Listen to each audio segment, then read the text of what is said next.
96.9 FM. Fresh news, smart talk, all day. The views and opinions of the hosts and guests are their own and do not necessarily reflect the position of the management and staff of Guardian Network.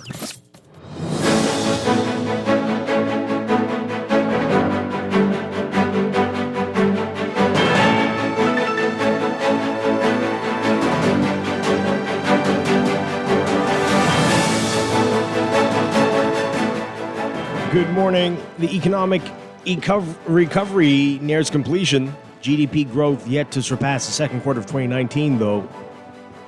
Videos show the 8 Mile Rock High student in a physical fight with a policeman. What's happening with that investigation now?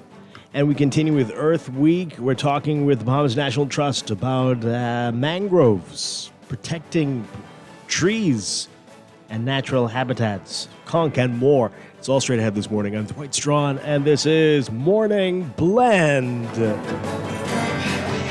It's a new day. Wake up. It's a new day. It's the start of the new way.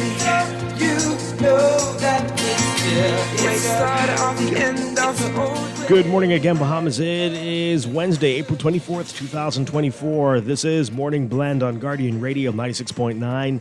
Again, I'm Dwight Strachan. Chester Robards is off today. Also this morning in business, we're talking with Access Accelerator Small Business Development Center. They always have a lot going on. We'll tell you about their work in helping to improve the environment and some other programs they have going on. That's all ahead, but first it's time for the overnight, the latest breaking news from while we're sleeping, and the top national and international headlines this morning.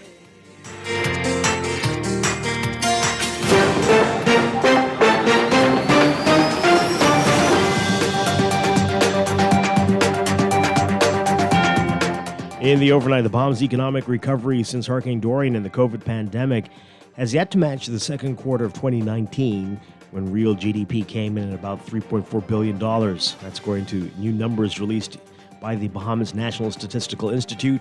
But in its new report on quarterly GDP performance for 2023, the Institute noted that trends show the Bahamian economy experienced increased growth when compared to the quarters of 2022, as all but one quarter of 2023 registered year-over-year increases compared to the same quarter in the previous year.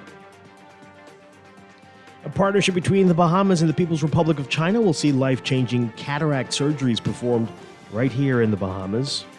Health and Wellness Minister Dr. Michael Darville speaking about this during a press conference at Princess Margaret Hospital yesterday. He said Brightness Action will provide vital surgical interventions to restore eyesight to patients who seek ophthalmology services in the Public Hospitals Authority. Under the program, PMH's ophthalmology department and specialists and nurses from China will work together to provide surgery for clients in the public health system free of charge.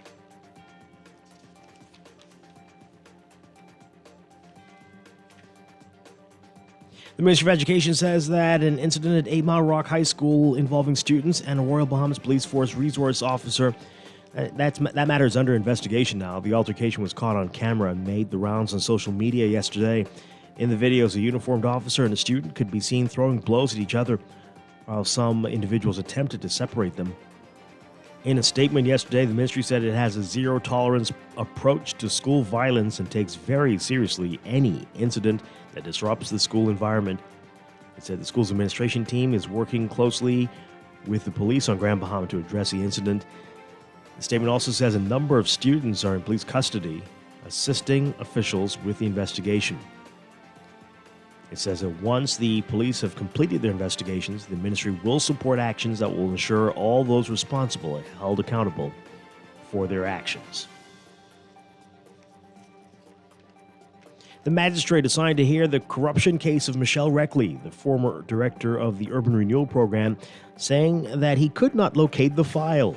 Reckley is accused of defrauding the government of more than $1 million through the Urban Renewal Small Homes Repair Program on Grand Bahama and laundering the money with the assistance of Kylon Vincent, Stephanie Colley, Christopher Simonet, and James Hall between December 5th, 2016 and February 24th, 2017.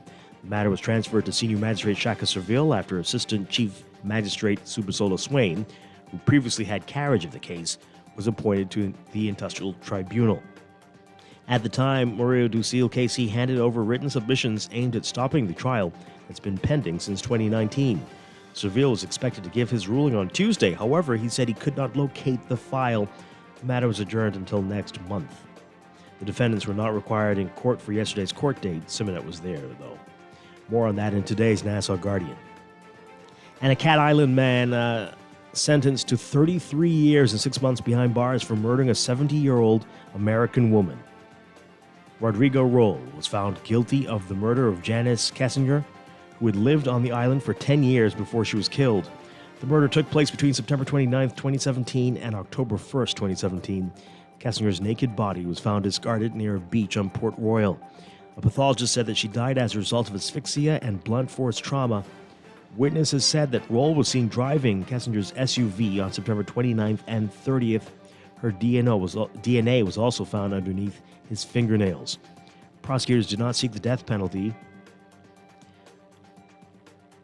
and suggested a sentence in the range of 45 to 55 years. Roll's lawyer, though, Jeffrey Farquharson, sought a sentence of 7 years, approximately the amount of time that he'd spent in custody awaiting trial. Justice Gregory Hilton found that a sentence of 40 years was appropriate given the circumstances of the case and Roll's prior convictions for causing harm and shopbreaking. The sentence was reduced to 33 years and 6 months because Roll has spent 6 years, 6 months, and 21 days on remand. The sentence takes effect from January 31st, 2024, his conviction date.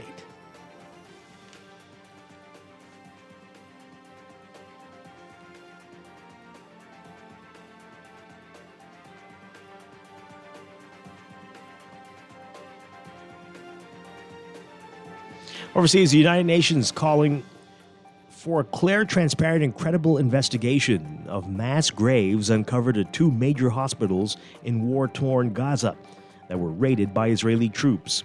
Credible investigators must have access to the sites, according to a UN spokesman, who told reporters that journalists need to be able to work safely in Gaza to report on the facts as well. Earlier Tuesday, the UN human rights chief said he was terrified or horrified by the destruction of the Shifa Medical Center in Gaza City and Nasser Hospital in the southern city of Khan Yunis, as well as the reported discovery of mass graves in and around the facilities after the Israelis left.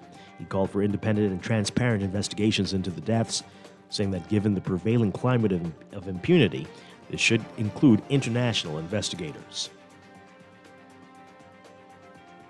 And Australian police arresting 7 teenagers accused of following a violent extremist ideology in raids across Sydney on Wednesday, as a judge extended a ban on social media platform X sharing video of a knife attack on a bishop that started the criminal investigation.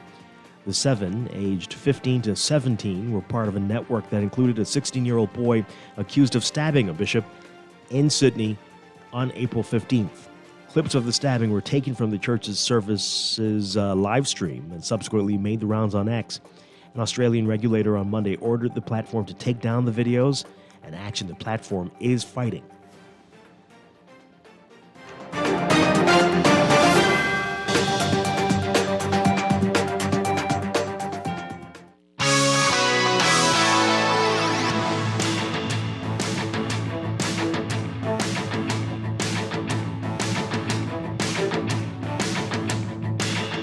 It's time for sports, brought to you by the Bahamian Contractors Association.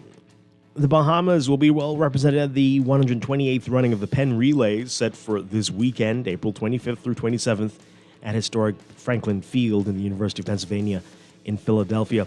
Schools in the Bahamas have always used the 3-day meet as an outlet for recognition of their athletes and the opportunities for them to generate interest from various colleges and universities.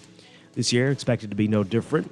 The St. Augustine's College Big Red Machine, which won 6 of the 8 divisions of the recently completed Bahamas National High School Track and Field Championships, will be sending 19 athletes and 4 teams.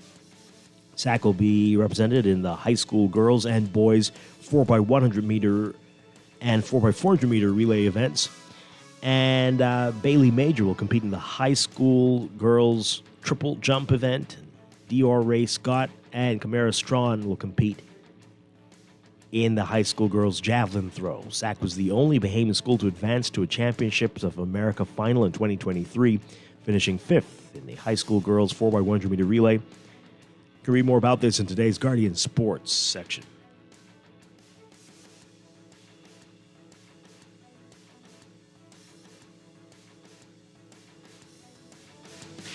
And from the NBA, Luka Doncic and Kyrie Irving leading the Dallas Mavericks over the LA Clippers 96-93, tying their series, even though Kawhi Leonard returned to the Clippers. It's now tied at 1 apiece.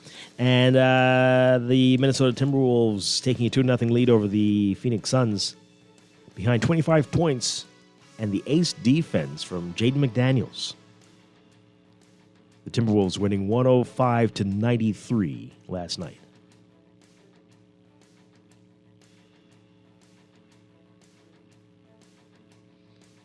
And Caitlin Clark appears to be on the cusp of setting another record, the most prolific scorer in NCAA Division I history and the number 1 overall pick in the WNBA draft, will continue her association with Nike, signing a $28 million contract that spans 8 years and includes a signature shoe. The Wall Street Journal and The Athletic are reporting the pending deal, citing unnamed people familiar with the negotiations. Clark's initial name, image, and likeness deal, signed in 2022, expired at the end of the 2023-2024 season. The new deal will be the richest sponsorship contract for a women's basketball player ever. At sports brought to you by the Bahamian Contractors Association, inviting you to their monthly membership luncheon today. Environmental health and safety professional Eustacia Jennings will be the guest speaker on the topic, Why is Environment, Health, and Safety Important for Construction? That's today at noon at the Poop Deck Sandy Port. Special lunch price $50. The Bahamian Contractors Association monthly membership luncheon.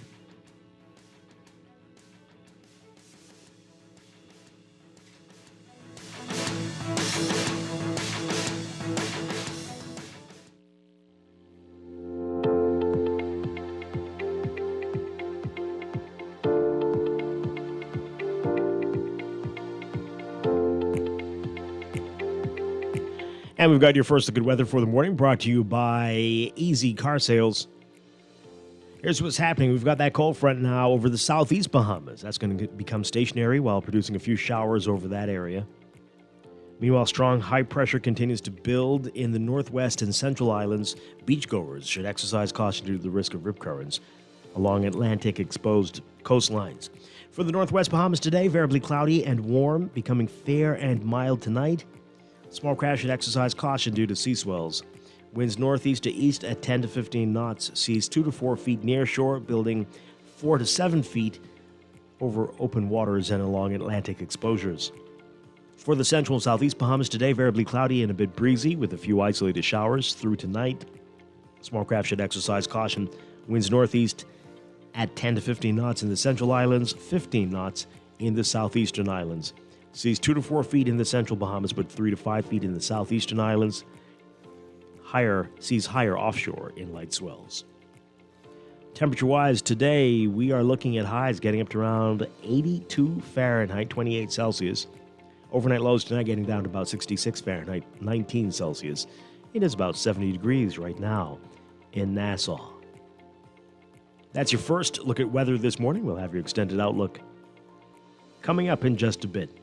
This first look at weather brought to you by Easy Car Sales. Easy Car Sales has done it again. First there was BYD, then Jack, now Radar pickup trucks by Geely are joining the all-electric family. With 8 years of experience and 3 quality brands to choose from, there's an EV waiting for you at Easy Car Sales, home of the electric vehicle.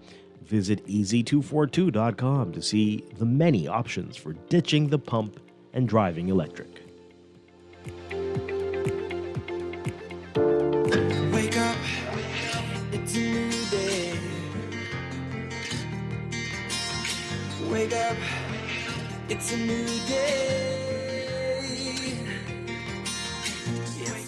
It's time for a break, but when we come back, we're discussing the day's top stories right here on Morning Blend on Guardian Radio 96.9, your home for fresh news and smart talk all day. Wake up, It's a new day. Wake up, it's a new day.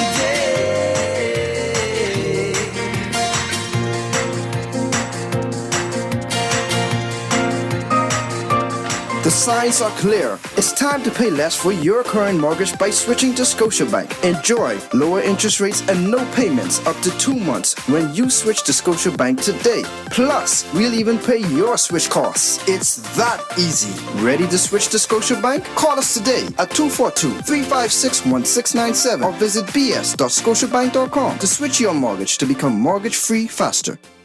Here's to the go-getters, the early risers, and the late-night dreamers. You, the visionaries, painting futures in your mind, in your studio, your office, your sacred space. Here's to the adventurers, explorers of every realm. To you, the innovators, turning the cogs of progress. In a world where connection is a lifeline, a pathway to possibilities. Alive is the perfect connection for everyone, every lifestyle. Every day. Visit BeAlive.com today. Earning zero interest on your savings at the bank? With as little as $100, you can start earning interest on your money while you're sleeping, eating, or standing in line at the bank with the CFAL Savings Express Plan. Ready to invest? Start by putting $1,000 into our mutual funds and earn interest there too. Because at CFAL, your interest is our interest. Visit CFAL.com to start now. CFAL. Growing wealth for future generations of Bahamians. CFAL is a proud sponsor of Carifta Swim 2024. Go Team Bahamas! Living with a neurological condition shouldn't define you. At Cleveland Clinic in Florida, we do whatever it takes to make life better today while discovering new treatments for a brighter tomorrow. From epilepsy management to specialized spine care and brain tumor surgery, we're delivering world-class neurology care for the day-to-day. For the days you live for every care in the world. Visit clevelandclinicflorida.org/Caribbean. Looking to elevate your gadget game or a tech trouble simply slowing you down? Escape to a world of innovation at Custom Computers, your go-to store for the latest cutting-edge tech. Whether you need to upgrade your life with the best from Apple and Windows or your device needs a little TLC, the Custom Computers Know-How Store is the destination for unbeatable expertise and quality repairs. With 2 convenient locations, there's a Custom Computers near you on Patton Street in Palmdale and Caves Village, or call 396-1100. At Simplified Lending, we've unscrambled the loan process, making it fast and hassle-free. Personal, business, medical. You apply, we'll reply in as little as 24 hours. Call us today at 603-1730 or stop by Simplified Lending in the R&D Plaza on JFK Drive. Simplified Lending for simplified living. Simplified lending for simplified living. Simplified lending for simplified living. RBC. Is a bit for all of you. Are you buying a home, renovating, or exploring mortgage options? With cash back and up to 90% financing, we'll find the perfect mortgage for you. Pre-qualify in just 60 seconds and get connected with a mortgage specialist today. Visit rbc.com/mortgages/all of you. RBC. Is a bit for all of you. Conditions apply.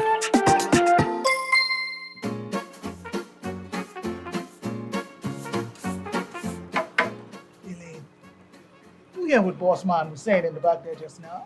About what? The luncheon? Why you always worried about food? No, about how we gotta pay a little more for national insurance. Mildred, you talking food. I can't afford to pay that. And you're always crying for him out. Ain't gonna be much. Boss still gotta pay. 1st of July, 2024. I think that criminal benefit is what did help my boy Tony through the pandemic. That same unemployment benefit. And guess what? What? Susan, I think she'd get a pregnancy benefit, eh? You mean maternity benefit, eh? So now, we gotta do our part to make sure we get our pension. All right. For more information, visit niprateIncrease.com.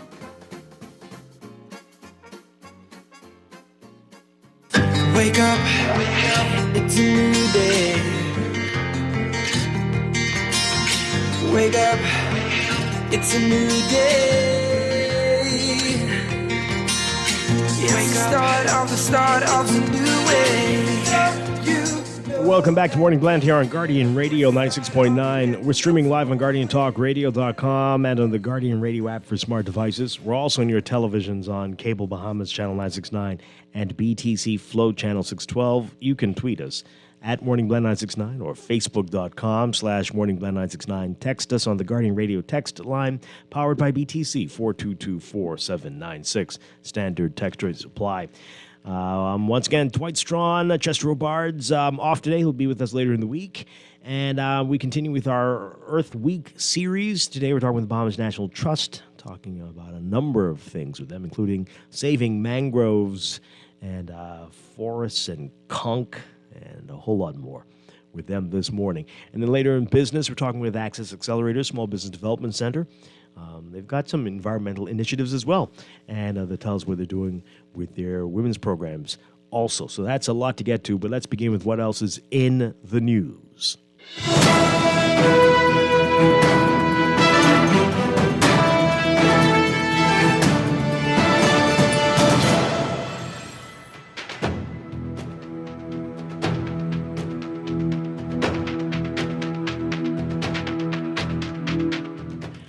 And in the news, let's get right into this. This fight in 8 Mile Rock. Students and police officers. Just chaotic. The videos, if you've seen them, not a good look on anybody's part.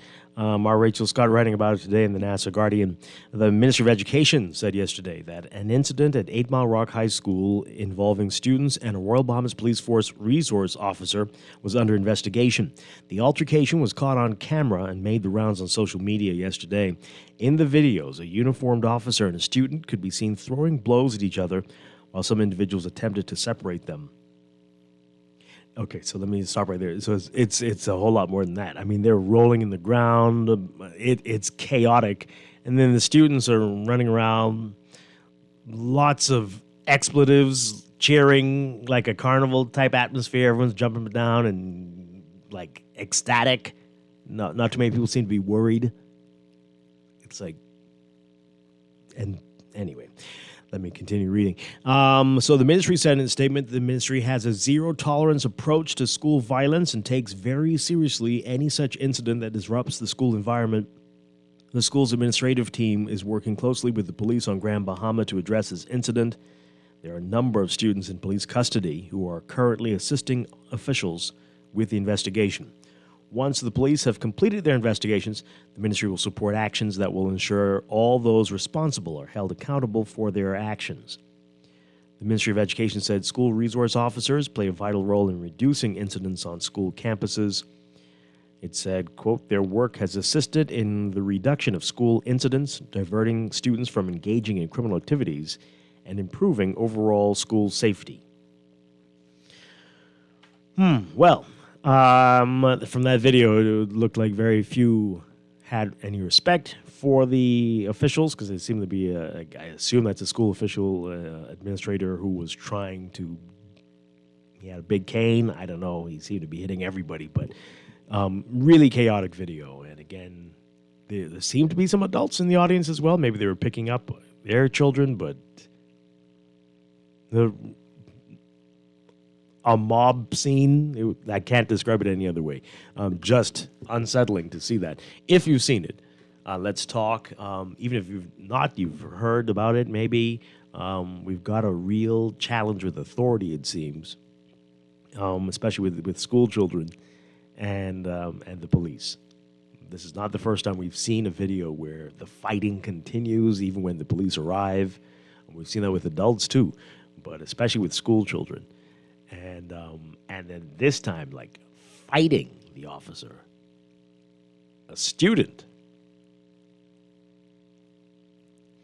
and the crowd is just going crazy and celebrating and making comments about what the police deserve. It's very, very, very disturbing. Let's talk about it, though. Give us a call, 323-6232, 325-4316. 325-4259.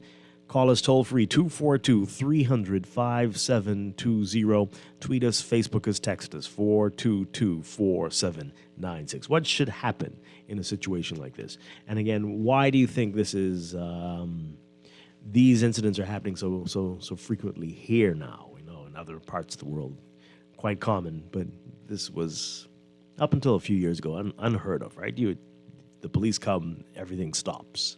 No? Did I dream that? It used to happen. Right, that's how it used to be. So, but now, especially, I'll get myself in trouble if I say this, especially when there are women fighting, it seems the fighting intensifies when the police come. I don't know what that's about. Girls and women, the fighting intensifies. When it's boys, men, they kind of ease up because I think you know that you could get yourself killed. Perhaps that's it. But the women just go full on throttle, like, this is it now.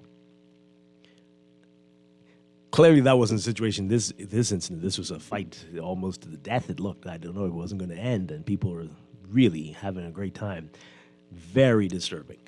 All right, let's get your reaction to it. Call in and continue to send your text messages like this one here. This person says here, Dwight, do you see why you don't play with these kids? I don't know what that means. What does that mean?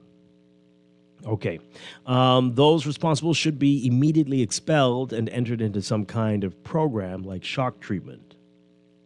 Well, I mean, we don't know what led to it, but that's still an extreme reaction or response to everything that was going on there. It really was.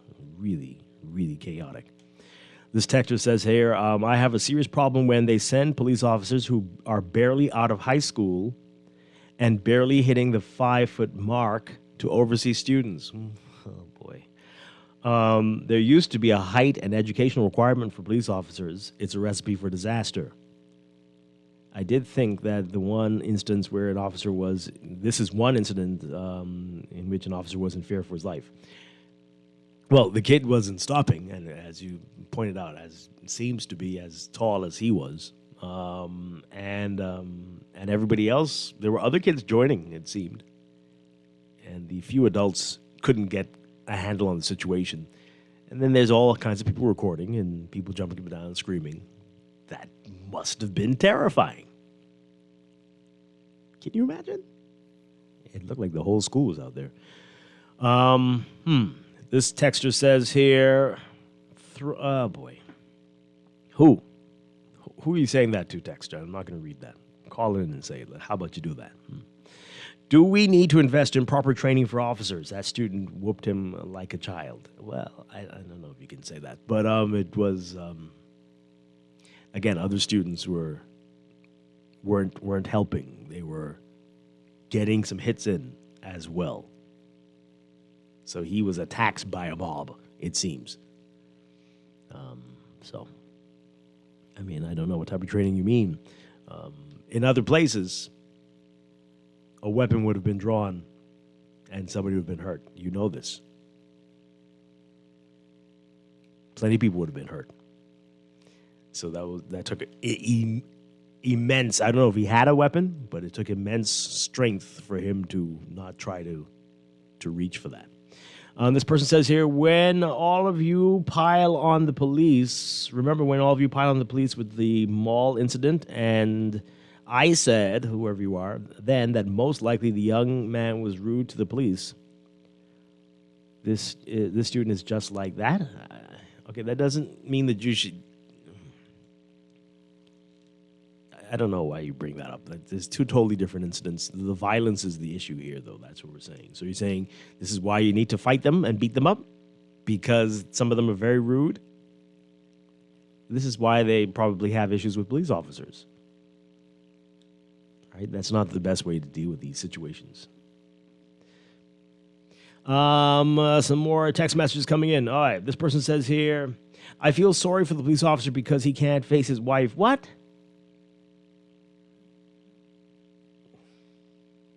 Come on. Because she's going to shout that schoolboy whooped you. Man, let's be serious today, please. Please.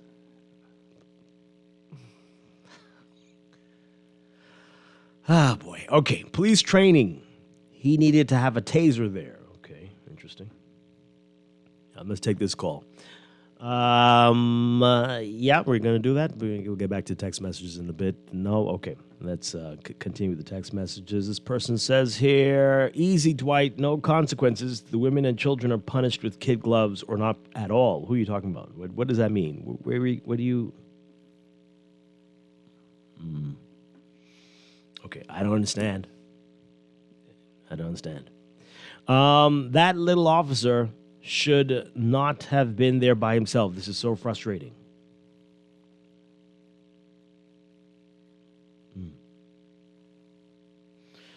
Well, he's a school resource officer. I guess normally there aren't any issues. But I don't know what happened here. And hopefully we do find out what the issue was. Caller, good morning. You're on the air. Dwight, how you doing? Doing well. So much going on in this country. We got to pray, Dwight.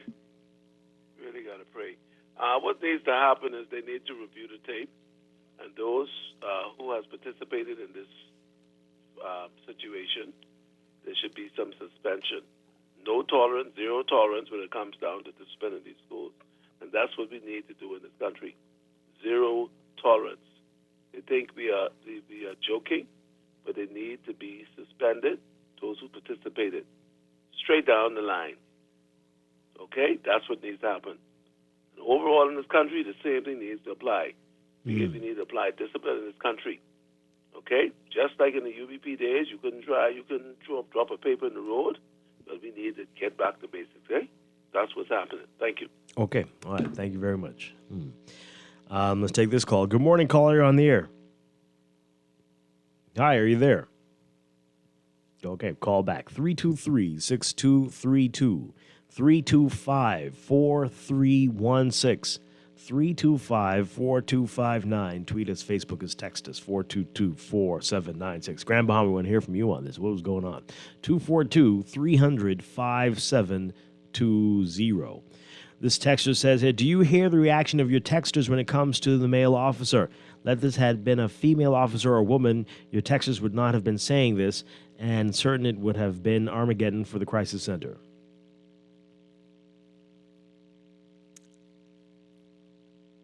Okay. I think you've got an issue. I don't know. I doubt it, actually. But, okay. I hear you. Anyway.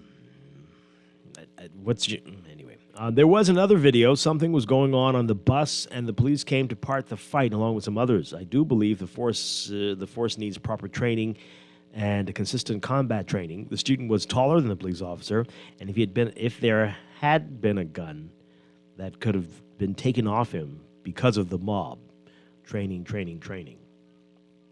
But again, if you are facing a mob, no matter how much training you have, it's likely not going to help you much if they're out for chaos.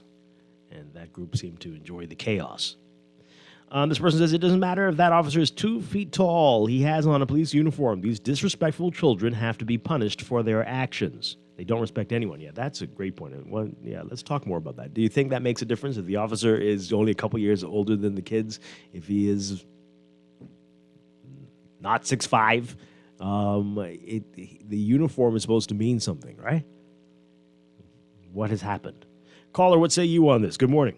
Yes, good morning. So there's really no respect for authority.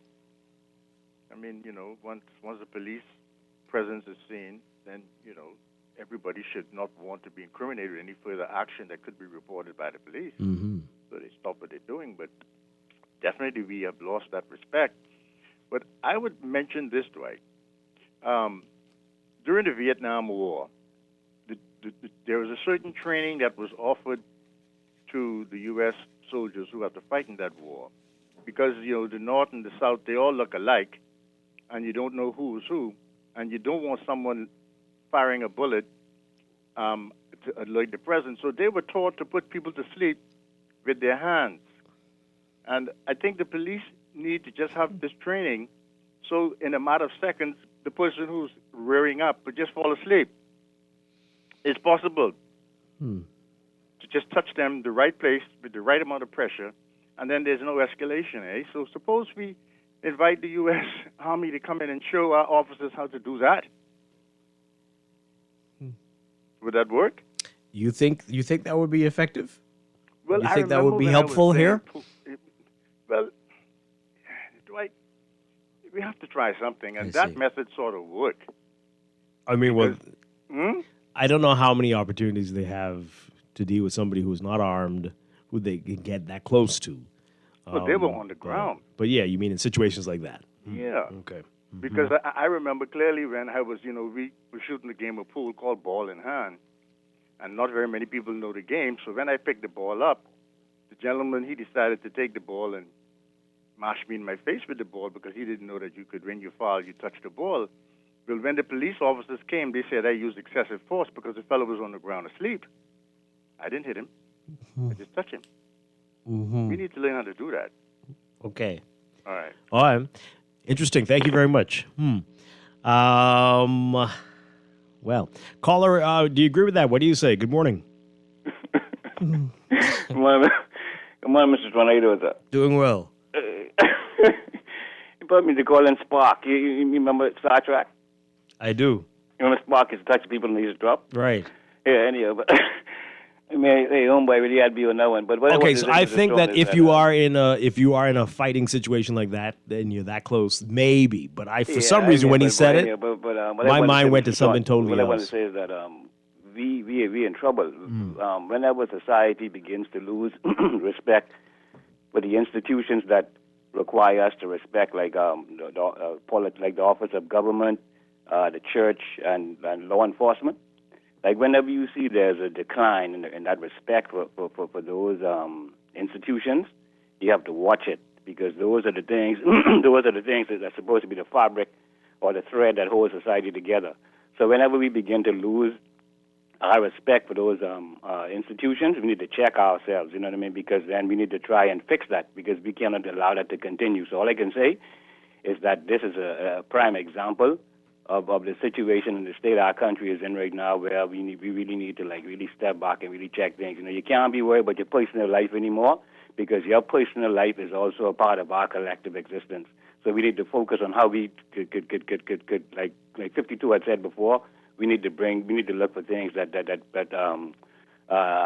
encourages like a more cohesive relationship between ourselves and a oneness, man, because this is absolutely ridiculous. But we probably need to get Spark, man, Mr. Strong. You know, that kind of way. But, we need to check it out, man. Have a nice day, Mr. Strong. Oh, yeah, thank you very much. Appreciate it. Well, some reaction to that. This person says, yeah, the Vulcan mind trick versus a gun. Yep, that'll work. Well, again, it'll have to be during a fight type situation, I guess.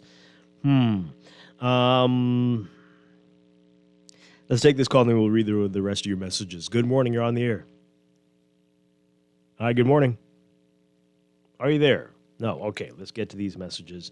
One police officer. The school needs at least 5 to 6 officers. That's why the officer didn't have backup, seeing that he was the only one there. All right, so now 5 to 6. So that means that's all that the police will be doing, just being at schools. Because, yes, that 5 to 6 officers at a school. Okay, well, that says a lot about the place. That says a lot, if that's where we are. I hope the public will get to hear the details of the report. I would love to know how that incident got to that point. Crisis prevention and intervention is a thing. Training is needed.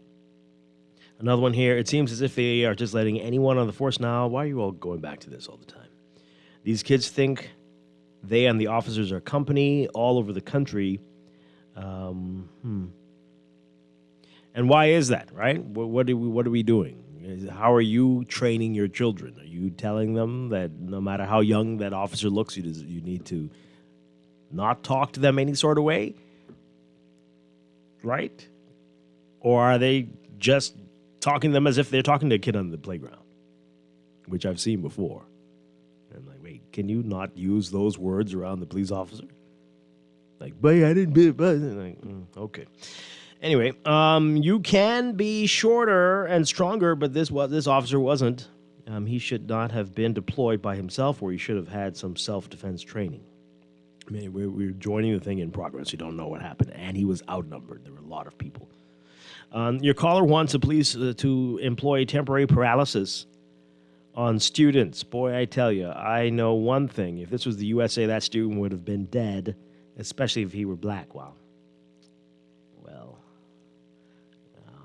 not necessarily, but quite likely. These school children have no respect, only weed and cursing. Oh, boy. Okay. I agree with the caller that there's just a lack of respect for authority. Some of these kids respect absolutely no one. It's also an issue that there's one resource officer at a school of 600 students, 600 plus students. But then there are administrators too. There are teachers as well. So it isn't, and you don't want it to look like it's a police academy or something, or a prison. But is that what you're saying where we are today in the Bahamas? Caller, are you there? You have about 30 seconds. Are you there? Good morning. Well, like you say, I don't know all the details of what happened. Didn't even see the video.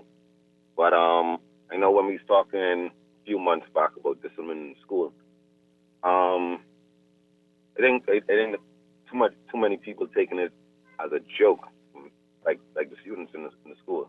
But I was saying a few months back, it shouldn't matter if that was police, was a teacher, an adult, a parent. If somebody come to break up something, it should have stopped. They should have recognized by that authority by adults. It shouldn't have to be a police. It shouldn't have to be the principal or what's not. Like I said, I don't know the details, but it all goes back to discipline. So we need to go back to these things and make sure that we put in the right set of things in our kids and grow the country. Yeah, absolutely. Thank you very much. Really appreciate it. We're going to go to the news. We've got the rest of your text messages when we get back. This is Morning Blend on Guardian Radio 96.9. Stay with us. Tell me what you wanna do, what you gonna do. Yeah, bad boys, what you gonna do? What you gonna do when they come for you? Bad boys, what you gonna do? What you gonna do when they come for you? When you were 8 and you had bad traits, you go to school and learn the golden rule. So why are you acting like a bloody fool? If you get hot, then you must get cool. Bad boys, what you gonna do? What you gonna do when they come for you? Bad boys, what you gonna do? What you gonna do when they come for you? You chuck it on that one, you chuck it on this one, you chuck it on your mother and you chuck it on your father. You chuck it on your brother and you chuck it on your sister. You chuck it on that one and you chuck it on me. Bad boys. This is Guardian Radio 96.9 FM, Nassau, Bahamas.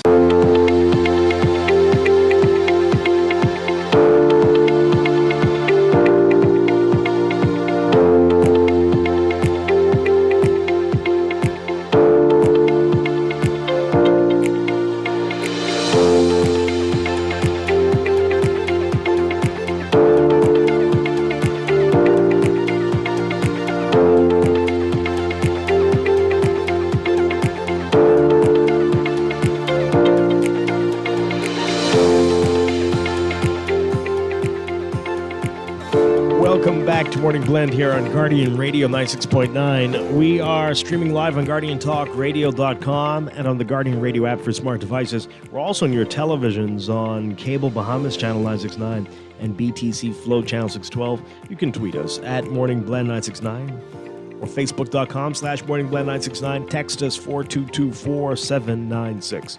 And now at 8:20, time for another check of your weather for today, brought to you by Sherwin-Williams Paints. Got that cold front that's now over the southeast Bahamas. That's going to become stationary while producing a few showers over that area. Meanwhile, strong high pressure continues to build in the northwest and central Bahamas. Beachgoers should exercise caution due to the risk of rip currents along Atlantic-exposed beaches. So your forecast for today for the northwest Bahamas, variably cloudy and warm, becoming fair and mild tonight. For the central and southeast Bahamas, variably cloudy and a bit breezy with a few isolated showers through tonight. Temperatures today getting up to around 82 Fahrenheit, 28 Celsius. Overnight lows tonight getting down to about 68 Fahrenheit. 66 Fahrenheit even, 19 Celsius. Currently it's about 73 degrees under fair skies here in Nassau. For your extended outlook, we've got that frontal boundary in the southeast Bahamas expected to dissipate, and high pressure will continue to build across the islands, supporting fresh to moderate breezes. Residual streaming moisture will linger across the southeastern islands, enhancing shower activity over those islands. So for Thursday, tomorrow, mostly sunny and warm with a chance of a few isolated showers in the southeastern islands, becoming fair, warm, and a bit breezy at night with a chance of isolated showers again in the southern Bahamas. Friday, partly sunny and breezy, becoming fair and breezy at night in the northwest and parts of the central islands. Partly cloudy and breezy with scattered showers and possible isolated thunderstorms in the southern islands. That's your morning blend weather check, brought to you by Sherwin-Williams Paints. Sherwin-Williams Paints has got you covered for all of your painting and equipment needs. Visit Sherwin-Williams Paints online or in-store today.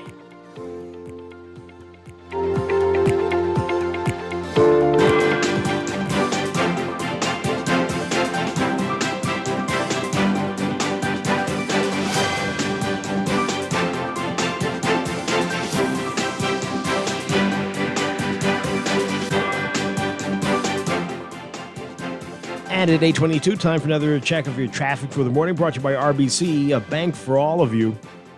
In your real-time traffic, we're seeing some traffic on West Bay Street, so near Saunders Beach, as you are eastbound, heading toward the roundabout with New Providence Highway, you're going to be seeing some heavy traffic there. And then as you get past Arawak Key, Western Esplanade, heading toward Nassau Street, heavy traffic eastbound right now. Six-legged roundabout also busy for you. Multiple directions northbound on Milo Butler Highway, southbound on New Providence Highway, and especially eastbound on JFK Drive. Bit of congestion on Farrington Road as well, but manageable. Then we've got Milo Butler Highway between Fire Trail and Tonic Williams Darling Highway. Heavy traffic as usual northbound for you. Traffic back to Tonic Williams Darling Highway eastbound as well toward that roundabout.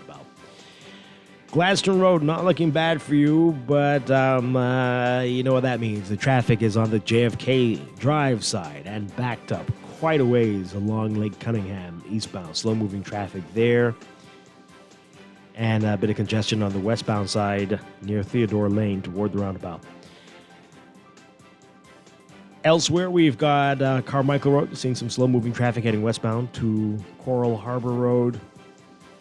The area just east and west of Blue Hill Road and from Independence Drive and Tonic Williams Darling Highway. That area is just not looking pretty at all. So many issues are for Blue Hill near St. Vincent, Carmichael, and especially north of Soldier Road, straight through the roundabout with Robinson Road up to Cordo Avenue. Heavy traffic for you northbound on Blue Hill Road. Then traffic is heavy westbound on Independence Drive toward the roundabout with Blue Hill, and eastbound on Tonic Williams Darling Highway. And of course, you've got Robinson Road as usual, heavy traffic from Soldier Road to Prince Charles Drive intersection westbound. Prince Charles Drive, the major intersections. And Eastern Road from east of Fox Hill Road to about Johnson Road. Those are your hot spots this morning. Good luck to you. That's your real-time traffic and your Morning Blend traffic alert brought to you by RBC. Visit rbc.com/Caribbean/all of you for more information.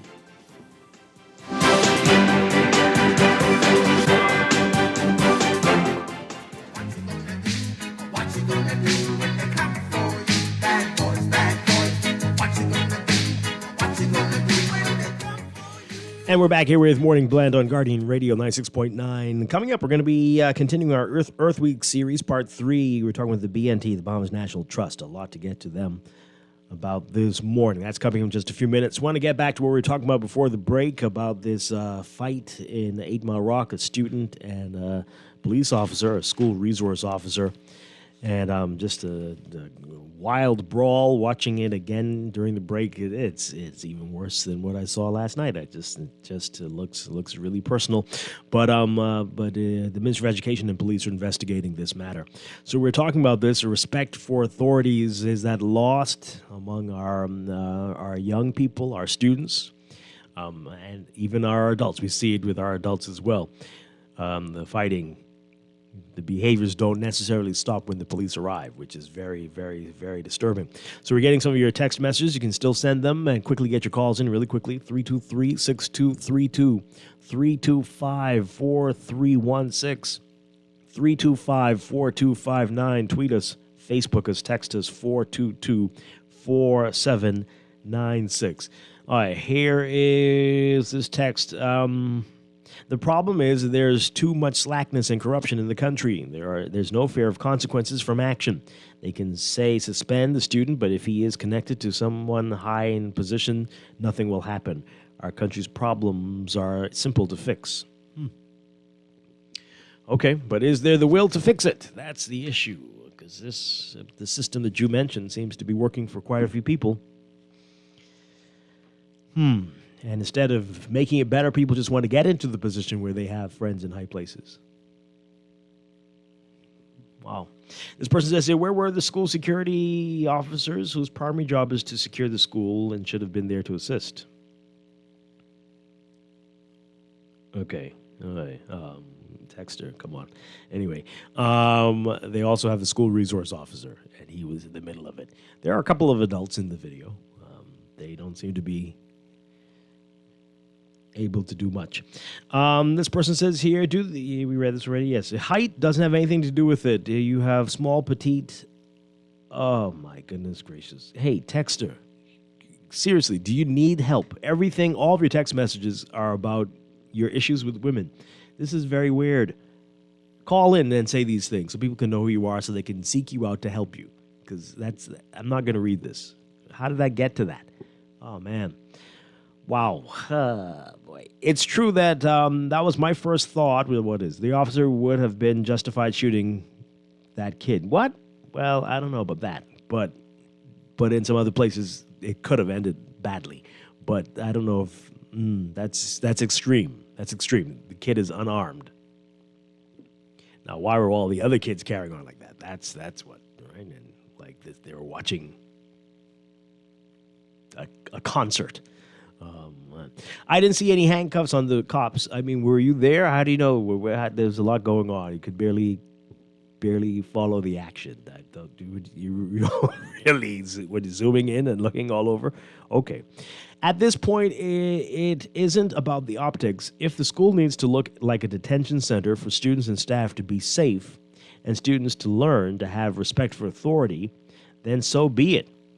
If instead of building a new jail, we should build or sponsor a juvenile boot camp and make parents help to pay for their children stay there.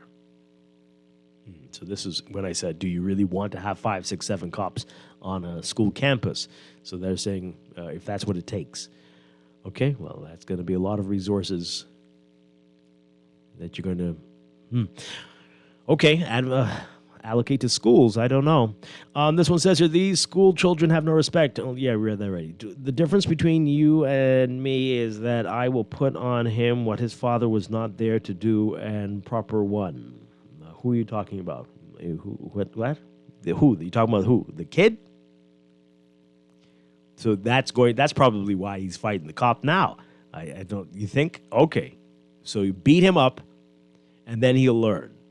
Sure. Yeah, that's a big difference. You're right.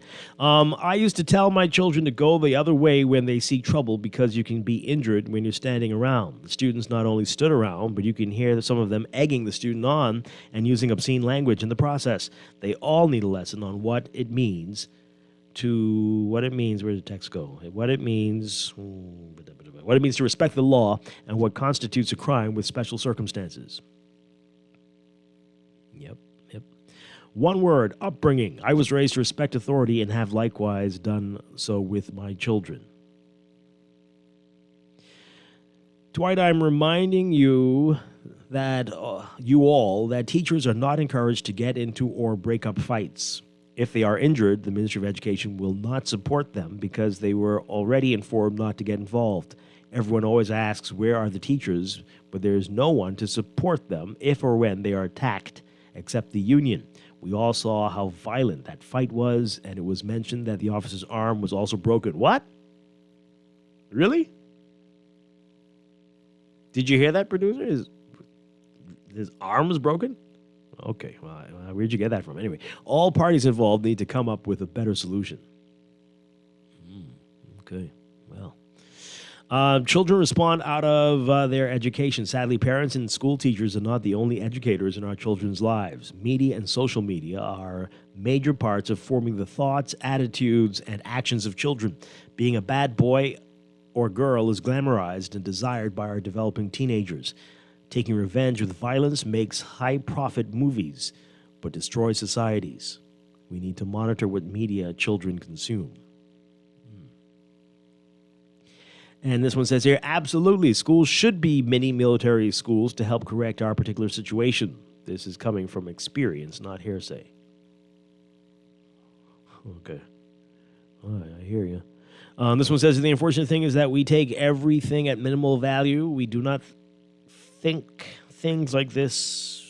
One officer should not be anywhere by himself, him or herself. I don't want to make it political, but the policy that the government has put in place is to not arrest and charge the students. They want the officers to counsel. Therefore, the students see that the police are not there to enforce the law, but just a mirage. This effect can cause respect to diminish. Now there's not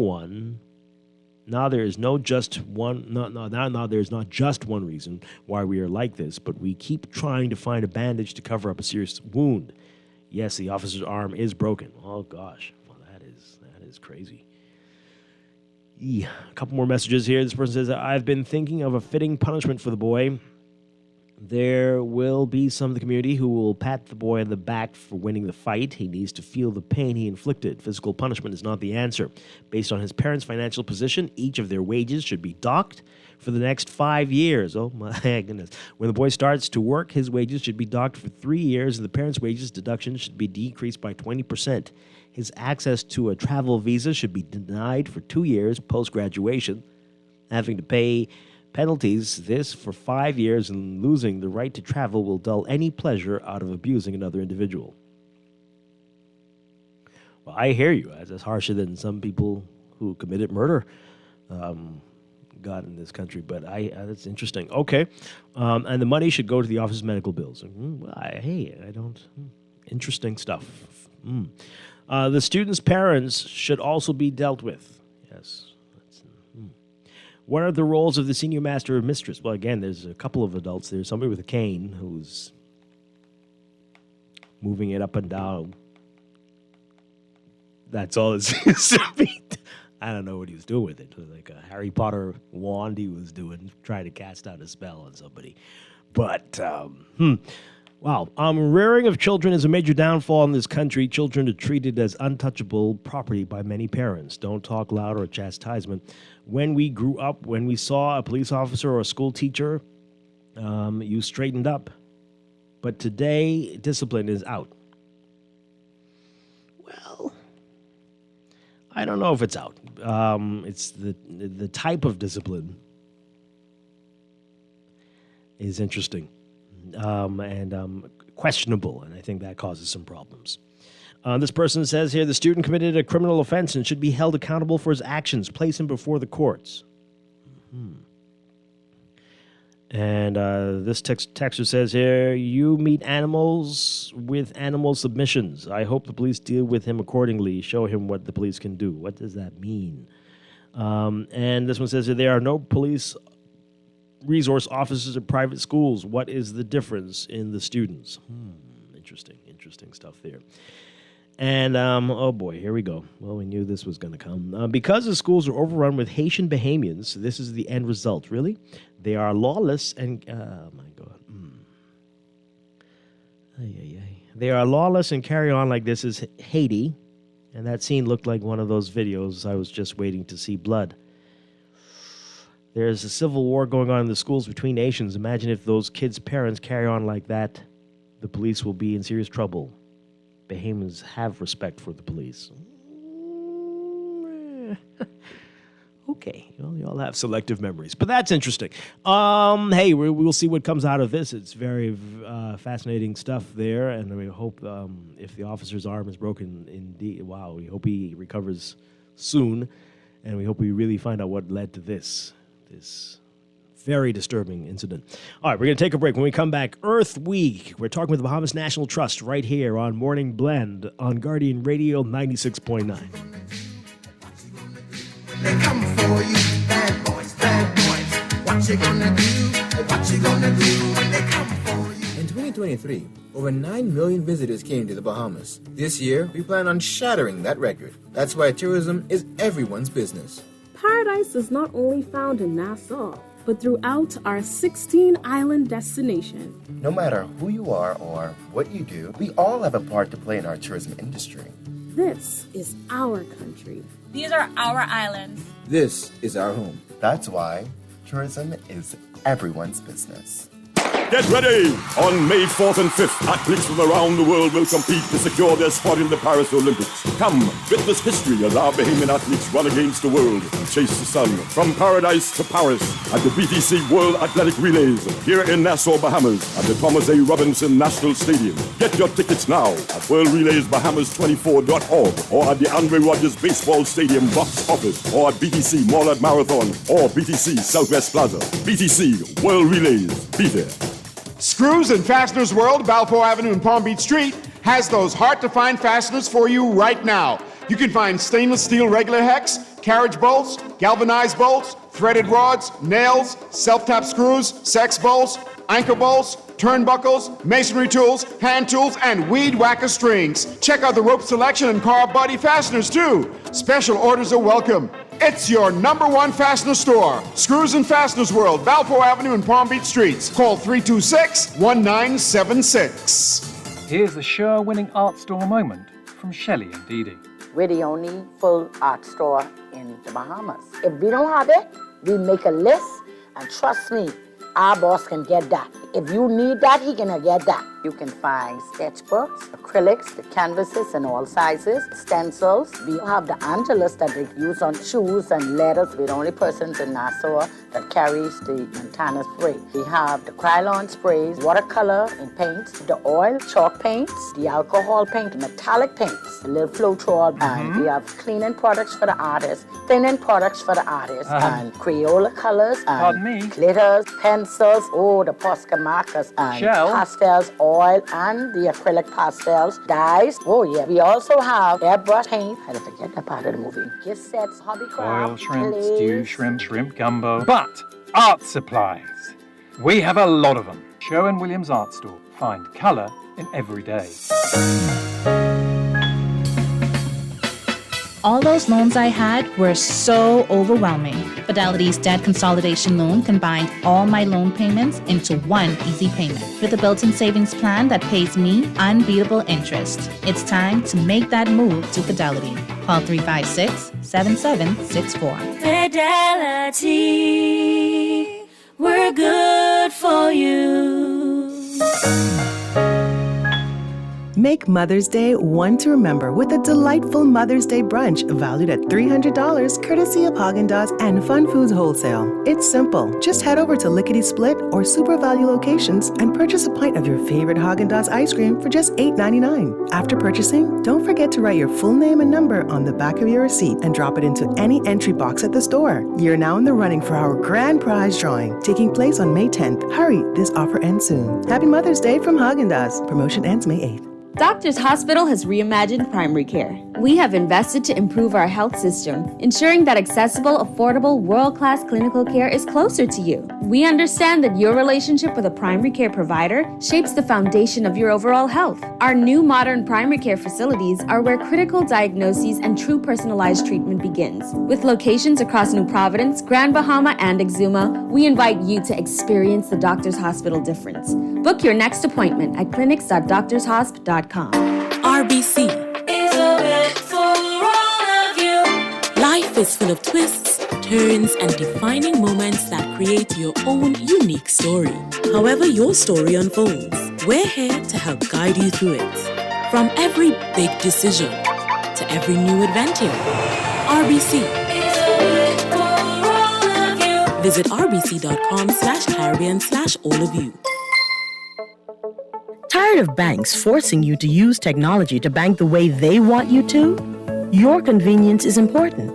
So no matter what your banking needs, Commonwealth Bank's friendly staff are always available in branch for that personal one-on-one service. But when you choose technology, our online and mobile banking app offers you state-of-the-art functionality. The choice is yours. Commonwealth Bank. Bank the way you want. In 2023, over 9 million visitors came to the Bahamas. This year, we plan on shattering that record. That's why tourism is everyone's business. Paradise is not only found in Nassau, but throughout our 16-island destination. No matter who you are or what you do, we all have a part to play in our tourism industry. This is our country. These are our islands. This is our home. That's why tourism is everyone's business. You've heard of electric cars. Now it's time you drive one. Easy Car Sales welcomes you to experience the power and prestige of the latest electric vehicles. Plug in at home for a 65% discount off your gas bill and never get stuck at the pump again. Build your dreams of a better future with a better car, the BYD EV. Visit easy242.com to book your free test drive today. Save your money while driving in style, only at Easy Car Sales. Take some advice from your Aunt Angie. If you're going to invest in an exotic pet, choose anything but a Norwegian forest cat. Apparently, they will eat all your jewelry. Before you know it, you're racing to the vet when your cat escapes from his carrier and lunges for your earrings. You crash and your cat swallows your pearls. But if you're smart, you'll have CG Motor Insurance and get the best comprehensive coverage for the price. Get the best comprehensive coverage for the price. CG Atlantic Insurance Agents and Brokers. Good like that. All benefits are subject to policy provisions, including eligibility at the time of service. This is Guardian Radio, 96.9 FM, Nassau, Bahamas. Oh, yeah. All right. My beautiful islands. I tell you, if the good Lord never goes on holiday, tell me why he made the Bahamas. If the good Lord never used to come this way, tell me why he made these islands. All the sun, all the peace, all the skies, all the breeze, all the creeks, all the hills, all the sand, all the trees. Oh, tell me why. Welcome back to Morning Blend here on Guardian Radio 96.9. Dwight Strong with you on this Wednesday. And we continue with our Earth Week series. And it's part 3 today. We are talking with the Bahamas National Trust. Senior Communications Officer Elijah Sands is back with us. Great to see you again. Right back. Thanks for having me again, man. I feel like I was just here like from yesterday. National Parks Day. You recovered from it? Yeah, we recovered from it. It was great. We had hundreds of people, if not thousands of people, come out across the Bahamas to explore that park. So I would say it was a great success. Right. And the weather cooperated, so that was... It more than cooperated. It was nice and hot. Yeah. Especially, at Bombers Pond where I was. The sun was very happy to see us. I can imagine. All right, so we have a lot of serious things to talk about this morning. Oh, serious. Yeah, serious. Let's begin, though, with mangroves. We've been hearing lots of horror stories. People have been destroying, pulling up... really filling in everything that you can imagine has been happening. Let's talk about it. What are you seeing out there? What are you seeing out there? So let's see. So the BNT, we manage a lot of national parks that protect extensive tracts of mangroves, and of course we ensure that those mangroves are healthy. We ensure that there are efforts and programs supporting these mangroves in national parks, but we also partner with a lot of other organizations and community members to advance like mangrove restoration. That's been something that's been happening a lot recently with Hurricane Dorian devastating so much mangroves in the northern Bahamas. But of course, also we see all of the other things happening with mangroves. I know there has been a few like incidents with mangroves being cleared in the Providence and some other areas. And honestly, from where I could sit, and I may not have the best available information, but, we have seen an increased level of awareness and appreciation by, like, everyday community members about the importance of mangroves. The BNT had an incident recently where over the weekend, like a few weeks ago, we got like a lot of calls, and then like some social media posts were sent to us about someone that was concerned about a development happening near Bonefish Pond where someone was filling in the mangroves. And the amount of calls and texts and like messages different staff members got was like, it was telling that more and more people are more concerned about mangroves. Wow. They know potentially who to call, and they know they should make their voices heard. And so we were able to respond in such a rapid fashion to be able to investigate the issue, which, you know, turns out not to be an actual issue of mangroves being filled in. But we still were so grateful for the community for being able to recognize something was going on and reach out. And even for issues not related to national parks, I've personally seen where people have definitely had more outcry about mangroves. And it was one specific situation out west where some mangroves were cleared. I mean, and those people gathered by the literal hundreds and made sure that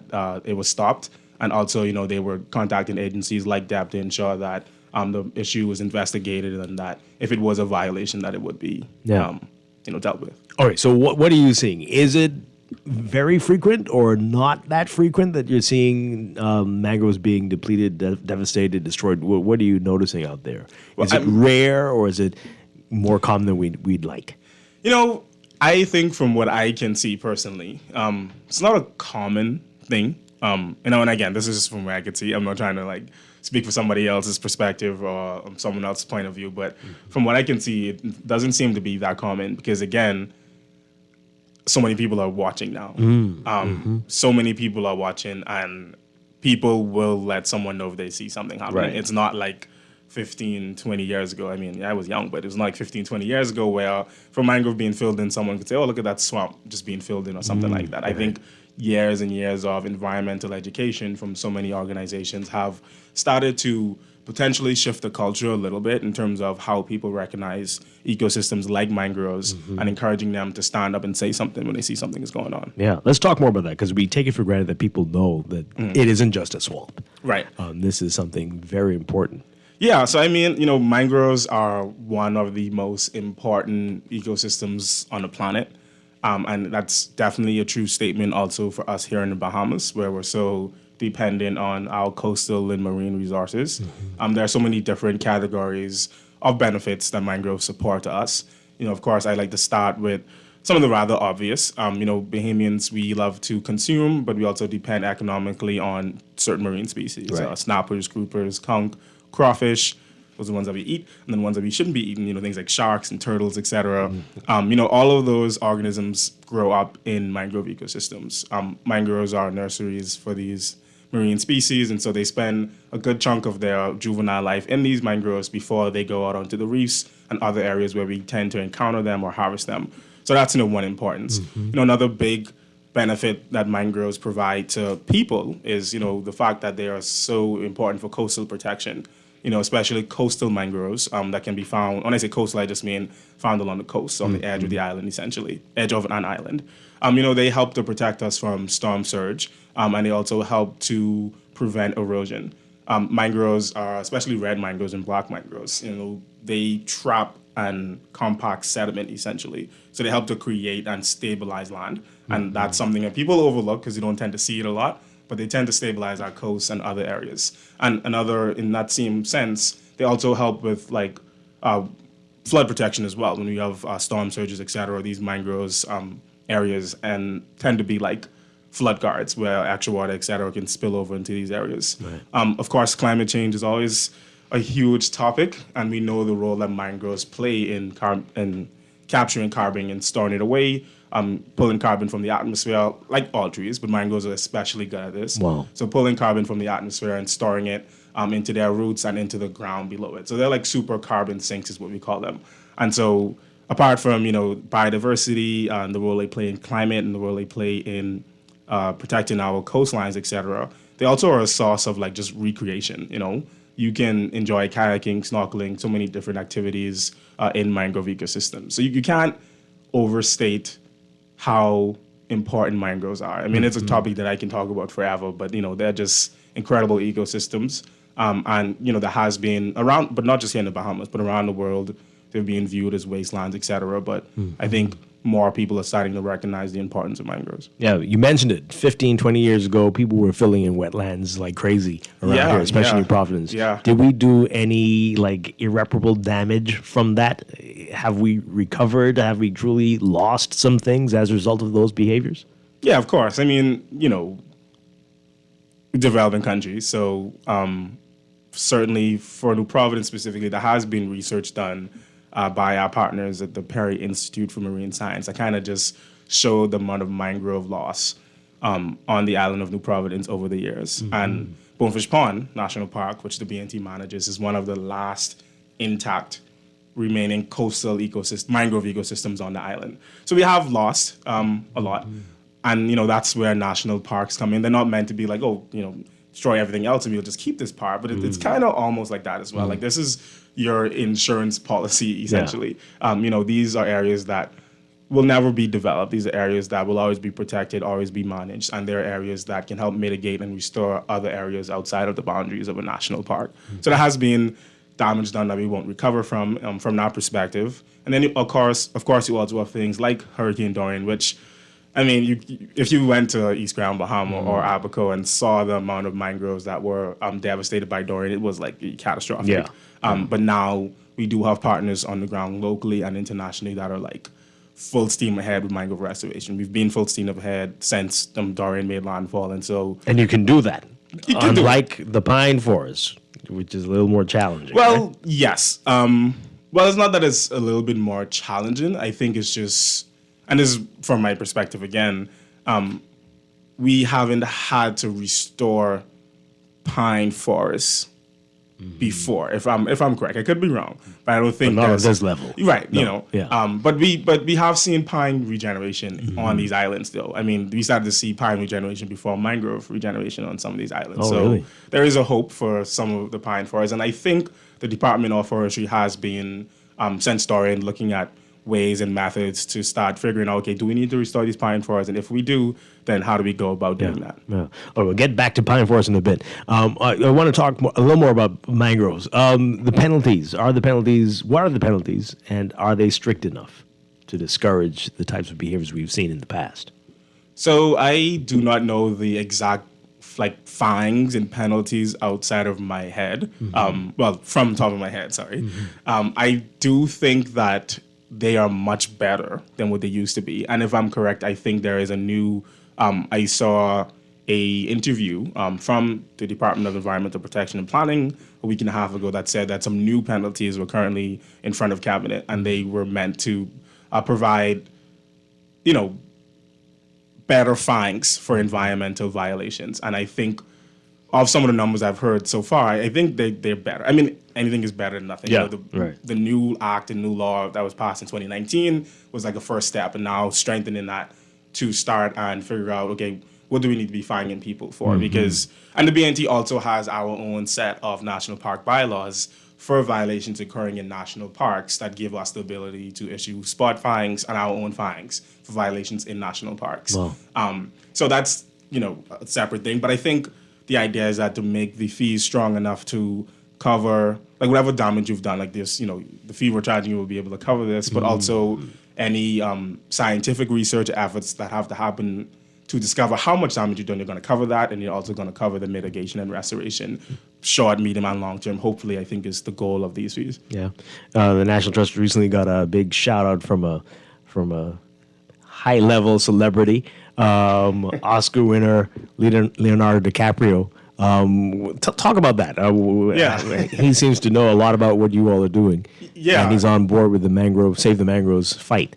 Yeah, so people always are surprised. That's about our sixth post or shout out from Leonardo DiCaprio over the last 3 years. Wow. And so the connection is one of our very great international partners called Rewild, formerly known as Global Wildlife Conservation. Leonardo DiCaprio is a founding member of that organization, and they're a nonprofit that is focused on promoting and using nature as a solution for a lot of the issues we're facing. So they work with governments and nonprofits and for-profits across the planet. And their MO is that they like to work very closely with local organizations. So we're their partner on the ground in the Bahamas. They've been extremely supportive of a lot of our initiatives over the years. And so Leonardo is very, very involved in like advocating for conservation and sustainability and issues that associated with that. Not just like from a promoting, but he's pumped like, I think at this point over $100 million over the years into those issues. So he's not just talking. Right. He's actually super involved. He sits on the board of many organizations. He have received many awards for his work. And so apart from, financially supporting that organization, they also, of course, he has an incredible platform. Yeah. So they also use him to amplify certain messages. So any project that Rewild is involved in, any project that's, important for us, we ensure that we make the Rewild team aware, and they could say, you know what, this is how we can amplify this, and we could get Leonardo on board. Excellent. Wow. Okay. Has he been here? Has he been to some of the... He's been to the Bahamas for sure. Of course. But maybe been to some of your parks? I've not got him to any parks yet. See, that's... but I'm working on that. Right. All right. Wonderful stuff. All right. So back to the pine forest. We know we've got plenty issues. Nature issues, but also man-made issues. The people are still cutting down trees. And the last few trees we have in New Providence are in grave danger, it seems, every week. Is it getting better? How bad is it? And have we moved to where the trees here near Windsor Field are protected yet? Is that yet a park? Is that going to be a park? Where do things stand? So, a national park. It's not a national park. Not a national park. The BNT, the only park we have in New Providence that has some tract of pine forest is Harold and Wilson's Pond. That protects a fair amount of young pine forest. We don't have any national parks in New Providence that protect extensive tracts of pine forest. But on the other islands, we have like the Abaco National Park, which protects probably one of the most impressive tracts of pine in the country. We have the Blue Holes National Park in Andros that protects about 30,000 acres of pine forest. Wow. And then we also have like the West Side National Park that protects like 1.5 million acres. And a good chunk of that is pine forest. And also pine forest that hasn't been extensively logged like every other pine forest in the country. In terms of, again, the violations, environmental violations, and some of the issues surrounding pine forests. Like you mentioned, of course, we have those natural things occurring, and then we have those non-natural things occurring, which is where, cutting down pine forests, et cetera, comes in. I mean, it's always extremely disappointing to see certain things like that happening, especially, if it's not necessary. Like, I know the pine forest conversation, blew up in recent years, because I think it was related to, like, charcoal or something like that. People cutting down pine, but also, like, developments too, just like mangroves, pine forests are generally, they're one of the native terrestrial communities. So you want to go build something, you're bound to find, some terrestrial community that has occupied that space. And if you want to make space, you're going to cut it down. So that's generally, where we're losing a lot of pine. But, pine forests are such important ecosystems generally. And I do want to say again, where our focus is national park management, but the BNT obviously plays a key role in just advocating for the environment generally, because when we're advocating for national parks and when people understand the importance of things in parks, it's the same ecosystems that just exist generally. So, has it not been proposed that area, the near the airport? I'm not actually even sure what tract of land you're referring to, because it's not currently a national park. I don't think it's being proposed as a national park. However, I do know the Department of Forestry itself has identified areas that are, I'm not exactly sure what they call them, but like protected forests. But I don't know specifically if that one is one or has been proposed as one. So I won't try to answer that. Wouldn't be under the BNT. It would not be under the BNT. But somebody needs to protect it. My God, wow. All right, so what role do you all play in, at least on the other islands, in protecting them and keeping them away from loggers and other people who have nefarious plans? Yeah, so, again, we have identified and protected hundreds of thousands of acres of pine forest on the 4 islands that they are found.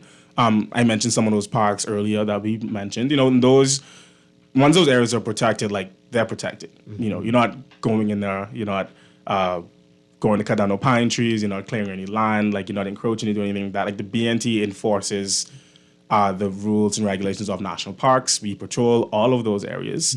And then, of course, sometimes things can always slip up. Someone might not be aware of something or whatever, but when we do have issues in national parks, you can bet that we respond to them. Yeah. And you can bet, again, because of the new laws now in place for the Bahamas National Trust, we have the ability to enforce our own fines and to respond to our own violations in a way that has some like real, legal, teeth. And so we could respond and ensure that areas that are protected in national parks are safe, they're accounted for.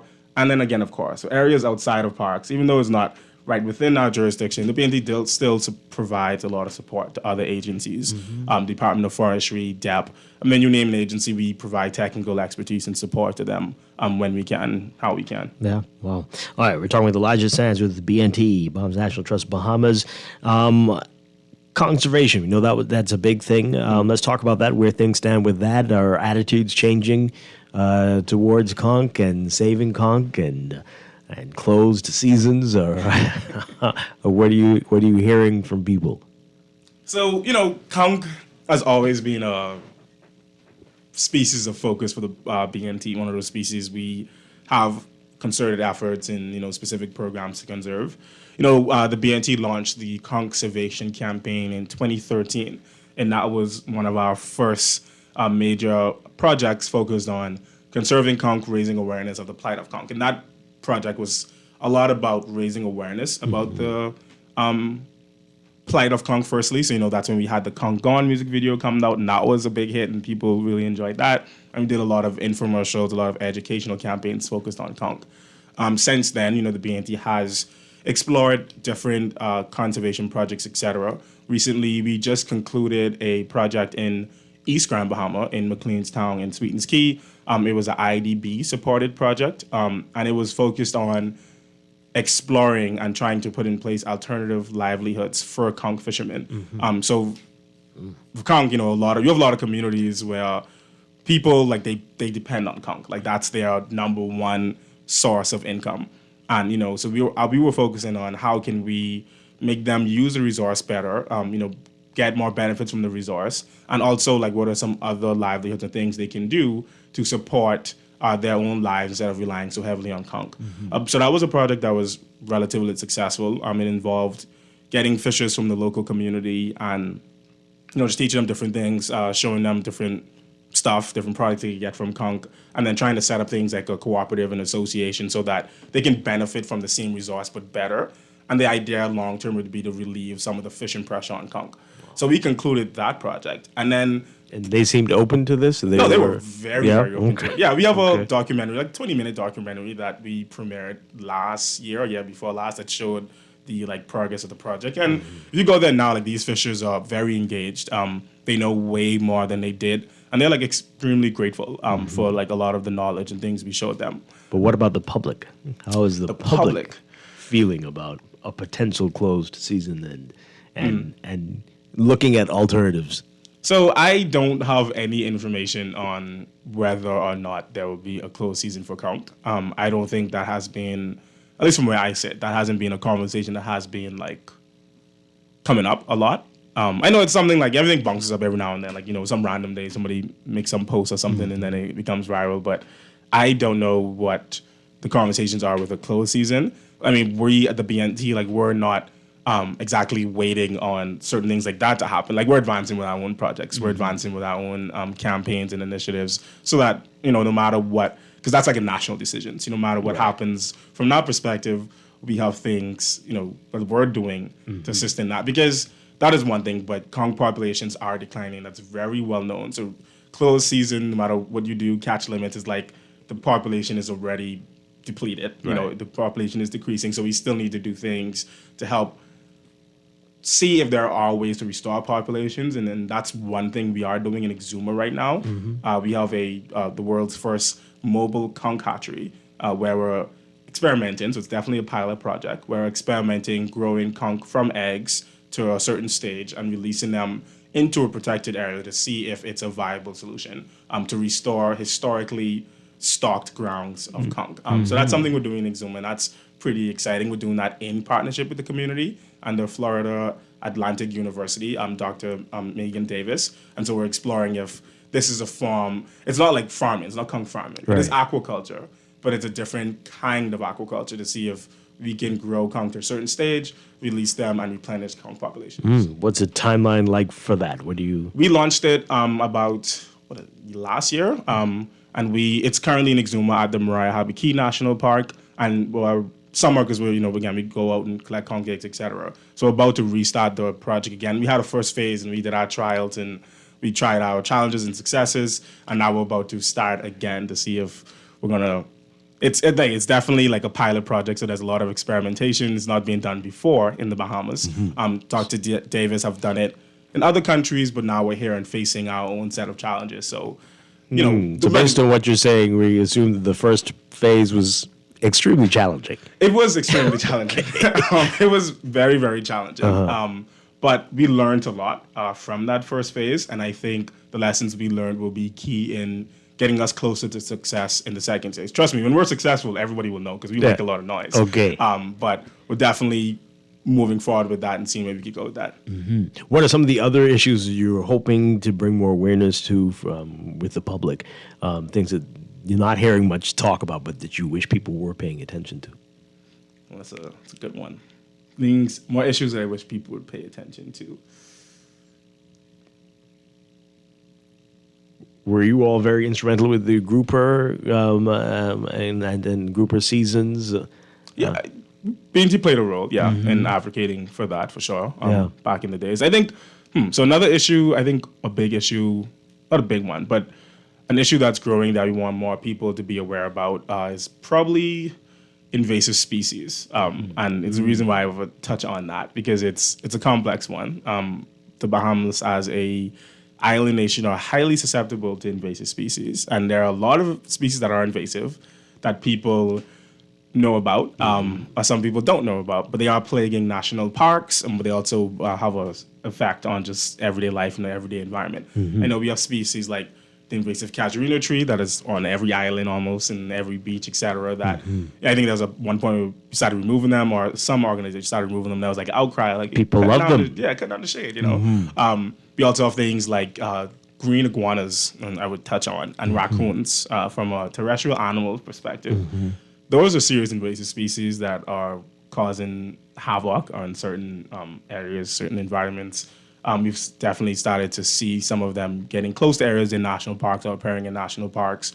And invasive species spread fast, like lionfish. At one point, lionfish was everywhere and everybody was like, freaking out. So it's like, I just want people to pay more attention to, the types of invasives we have here in the country and what you could do to help mitigate, and prevent them from spreading. How bad could things get with the raccoons? Bad. Bad? Like what? They can get really bad because raccoons are smart. They're opportunistic predators, so they prey on every and anything. But they also pose a threat to people as well. Mother raccoons specifically, especially when they have, I don't know what you call baby raccoons, but when they have babies, can be very aggressive. And so, small children, pets, dogs, cats, they pose a significant threat to those. But also for us, we've, like in Abaco, raccoons pose a significant threat to a species we care greatly about, which is the Bahama parrot, which nests in the ground in southern Abaco. Can we get them to stop doing that? The pirates? Yeah. You probably could take them to Nagua because the Nagua ones don't necessarily have more sense. Yeah. Right. But it's just like they use the available resources. And I think a reason they nest I don't know exactly the reason they nest in the ground, but they do it. I'm sure there's an explanation. But with something like raccoons, they spread and spread. They pose a significant threat to the pirate population.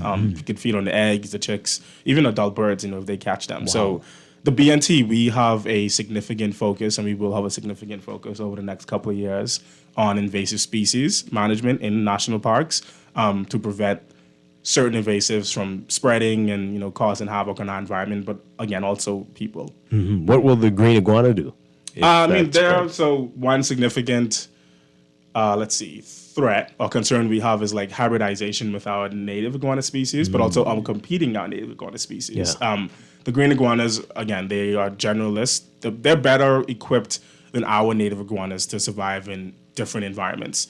So I've seen green iguanas on almost every island I've been to in the past 3 years now. They're growing like crazy in New Providence. They're in Bimini, then Grand Hamlet, and Abaco. What are you calling green iguanas? Because I haven't seen one, thank God. But if you see one, you'll know because it's big and it's green. Like you can't miss it. Okay.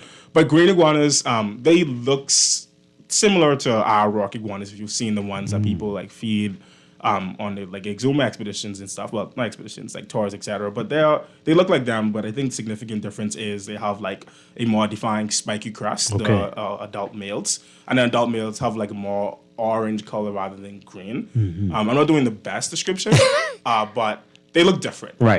Not the regular lizards that you see around. No, not like the little curly tail lizards or the little brown nose. Green iguanas are pretty big. Iguanas. Yeah. Like adults could get a few feet, I think 2 to 3 feet, 4 feet if you count the tail.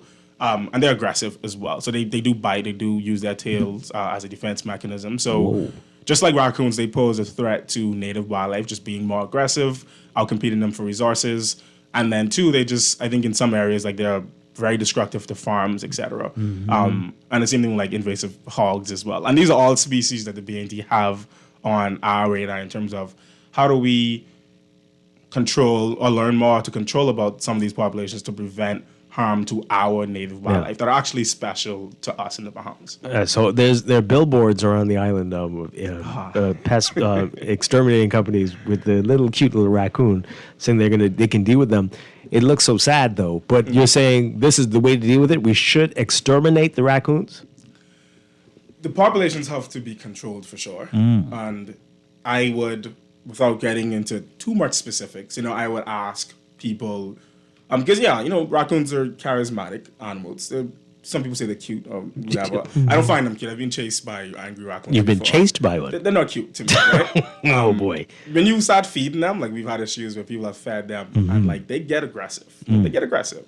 But I would ask people, if you have a hard time trying to understand why maybe we need to control some of these populations, again, think about our native wildlife. Like think about the species that belong here. Think about the species that are special to us, the species that do represent the Bahamas, like the Bahama parrot, like some of our native birds. Like, think about them. And if you had to say, well, sure, let raccoons take over, these species will be outcompeted. These species will be negatively impacted. So I don't think it's a question of do we need to control them? It's like, how can we control them as humanely and strategic as possible so that we preserve our native wildlife, but also we prevent some catastrophic or growing issue between these invasive species and humans, because again, they pose issues to humans too. My goodness. All right, we got 1 minute left. Elijah Sands, what's next for the BNT? Had a big weekend just gone.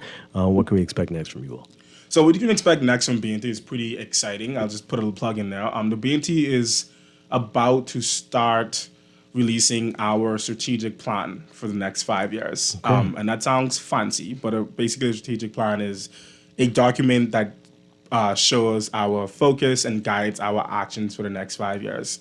The BNT, with our new executive director, Lakeisha Anderson-Roll, has over the past about year and a half went on a very extensive listening tour, we would call it, where just understanding from our stakeholders, from the community, from our partners, what would you like to see the BNT focus on?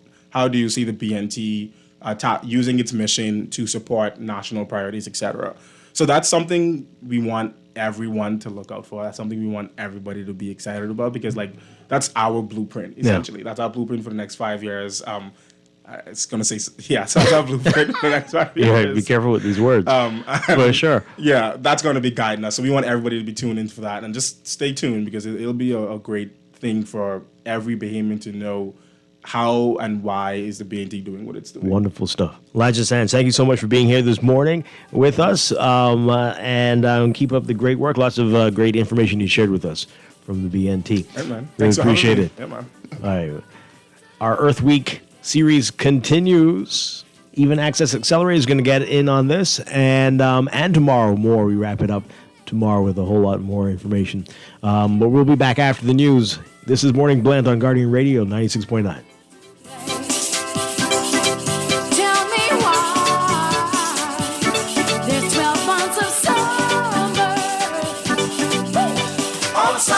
All the keys, all the skies, all the breeze, all the creeks, all the hills, all the sand, all the trees. So tell me why. Tell me why. This is Guardian Radio 96.9 FM, Nassau, Bahamas. Fresh news, smart talk, all day. The views and opinions of the hosts and guests are their own and do not necessarily reflect the position of the management and staff of Guardian Network. Wake up, it's a new day. Wake up, it's a new day.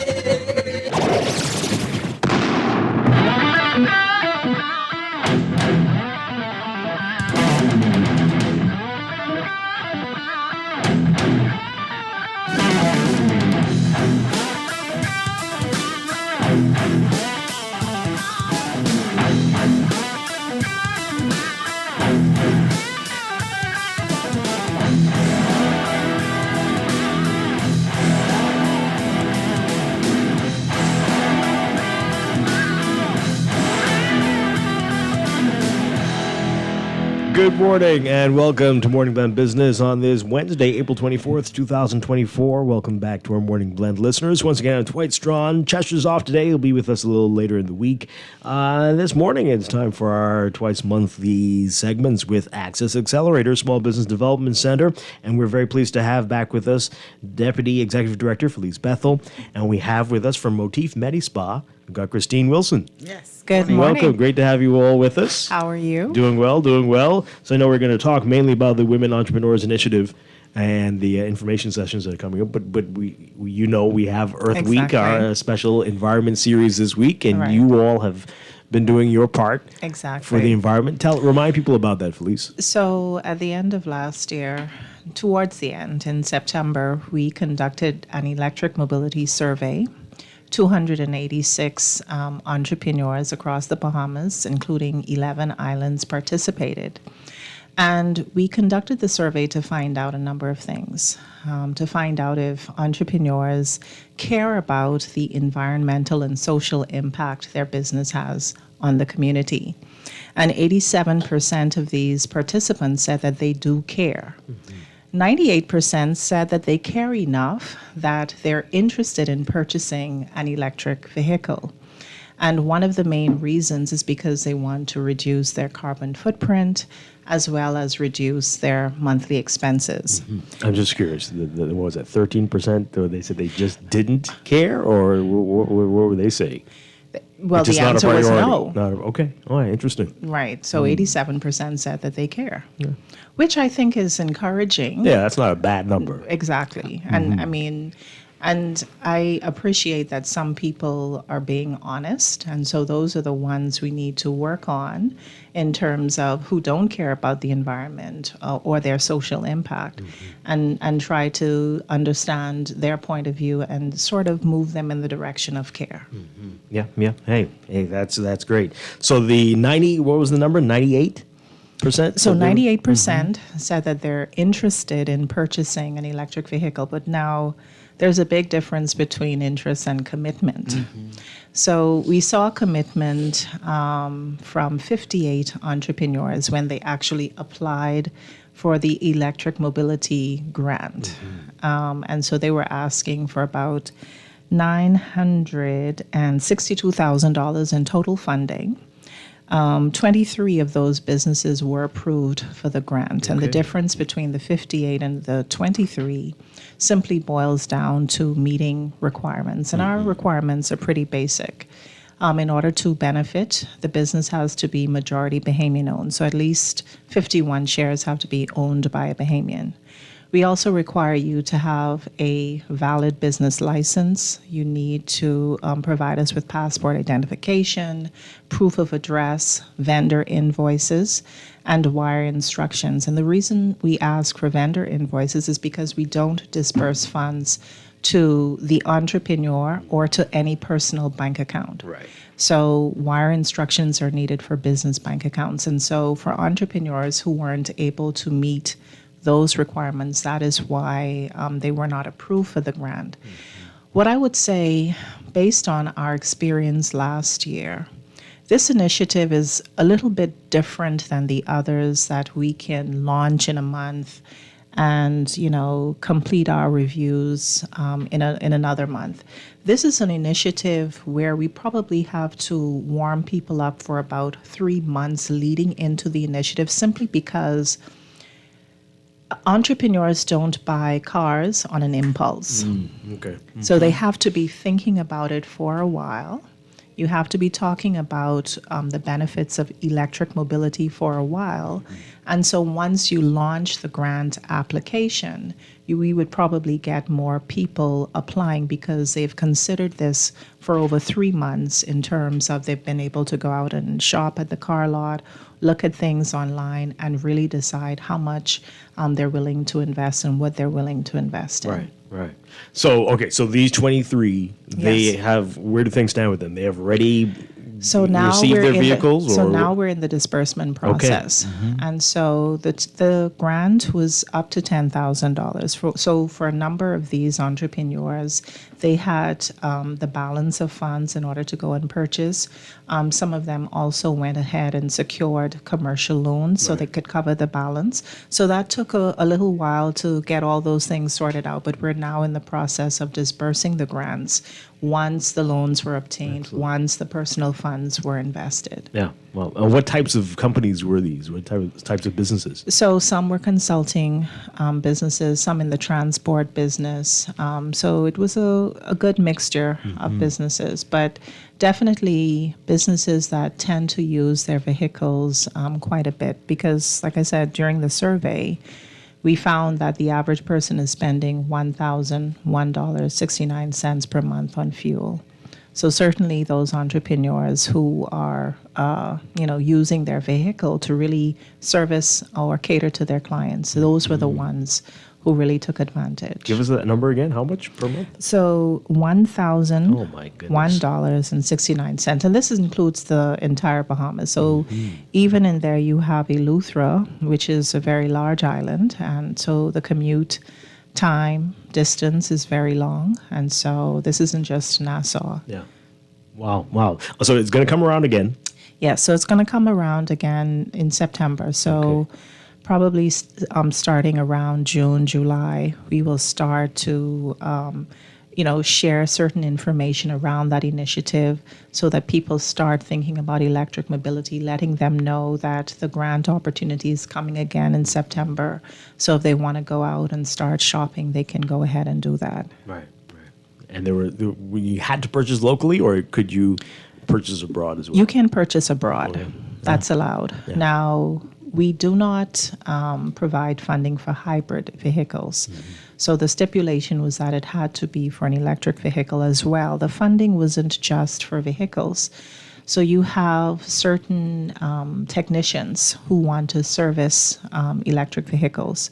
They could have used the grant to buy their diagnostic kits in order to service vehicles for others. They could also use the funding to wrap an electric vehicle, to insure an electric vehicle. So any costs related to an electric vehicle, they could access this grant for. What about using it to become skilled, to learn? Yes. That you could use that as well. But the thing is, free training is available locally. Okay. Yes. So you don't necessarily need that. No, exactly. Wow. And that's good to know as well. Yes. So the opportunities are almost endless. Exactly. Out there. Wow. Great stuff. Yes. Great stuff. Any other type initiatives like this on the horizon for SBDC? So ongoing is our renewable energy initiative. And so that was highlighted in January, where we were announcing to the public that we're conducting free energy audits for entrepreneurs who have a commercial space. Since we made that announcement, we've gotten about 43 energy audits. 11 of them are from home-based businesses. And like I said, our focus is really now on commercial businesses that have a storefront. And so I'm hoping that from this interview, we get more energy audit applications, because the reality is electricity costs is one of the top 3 costs for any entrepreneur, right? And this is an opportunity where you can get a certified energy auditor come into your facility, look at all of your energy consuming equipment, and recommend how you can cut your costs significantly. And for some, based on the audit reports, they could cut their energy costs by 40%, depending on the nature of the business, by even higher than that. And so once you see the reports and see over 25 years, the lifespan of a renewable energy system, how much money your business could save, and how much money we could save collectively as entrepreneurs. There's so much more we can do with that money, like marketing and, buying production equipment, energy efficient production equipment. So we're hoping more entrepreneurs truly recognize the benefit of reducing their electricity costs. And this is something that we're doing for them free of charge. Yeah, excellent stuff. People are flushing all this money down the toilet, right? Letting it blow away, if we want to use an environment term. But you know what's funny? During the process of conducting the Renewable Energy Initiative last year, when we asked entrepreneurs to provide either copies of their electricity bills or to, if they didn't have the bills, estimate how much they're spending a month, we realized that a lot of entrepreneurs are not tracking their electricity costs. So maybe just on autopilot, they're going in and paying these monthly costs, but they're not sitting back and analyzing over a quarter or over a year how much they're really spending. Yeah, and why you went up Exactly. with your usage compared to a year ago. Exactly. Yeah. Boy. Exciting stuff. How do people get more information about all of these programs and what you're offering? So they can check out our brand, our upgraded website. They can go to www.sbdcbahamas.com and they can find out about this opportunity. They can also check out our social media pages, Facebook and Instagram, again, SBDC Bahamas. Yeah, exciting. Wow, okay. All right, so you also have the women's program, the Women Entrepreneurs Initiative program. I'm going to, because it feels like I've been speaking for a while, Christine, if you can so kindly tell us, because you participated in the program last year. Yes. How did you benefit? And then I can sort of wrap up and say how everybody else can benefit. Okay, that's fine. Christine Wilson, welcome. Yes, thank you. Good morning. Your company, again, is Motif Medi Spa. Yes. All right, so tell us about the company and how you got started, and then we'll talk about how you got connected with Access Accelerated Small Business Development Center. Okay. I've been an entrepreneur since 13. I started with Avon. Let's start there. Okay, so I've been an entrepreneur for a very long time. But in the current field that I'm in, I started in 1994 with reflexology. So I'm a reflexologist specialist. Let people know what that is exactly. That's dealing with feet, hands, and head. Okay, the nerve endings in those. Right. Okay. So just the short of it. Right. Because it's a lot to go. And then I went off to college, and I did accelerated course in medical massage therapy. Okay. So that includes lymphatic drainage, going in Godivas, looking at the muscles, studying myology specifically in soft tissue. Knowing how to deal with that. Okay, so I got my degree, and then I continued in this field. So I've been in this field for 30 years. Wow. Yes. Okay. All right. With Phyllice, how they came about, I was with Phyllice since 2017. I had made a goal when I came home after working in New York for about 10 years. I came home and I opened up my business from home. I wanted to start real simple.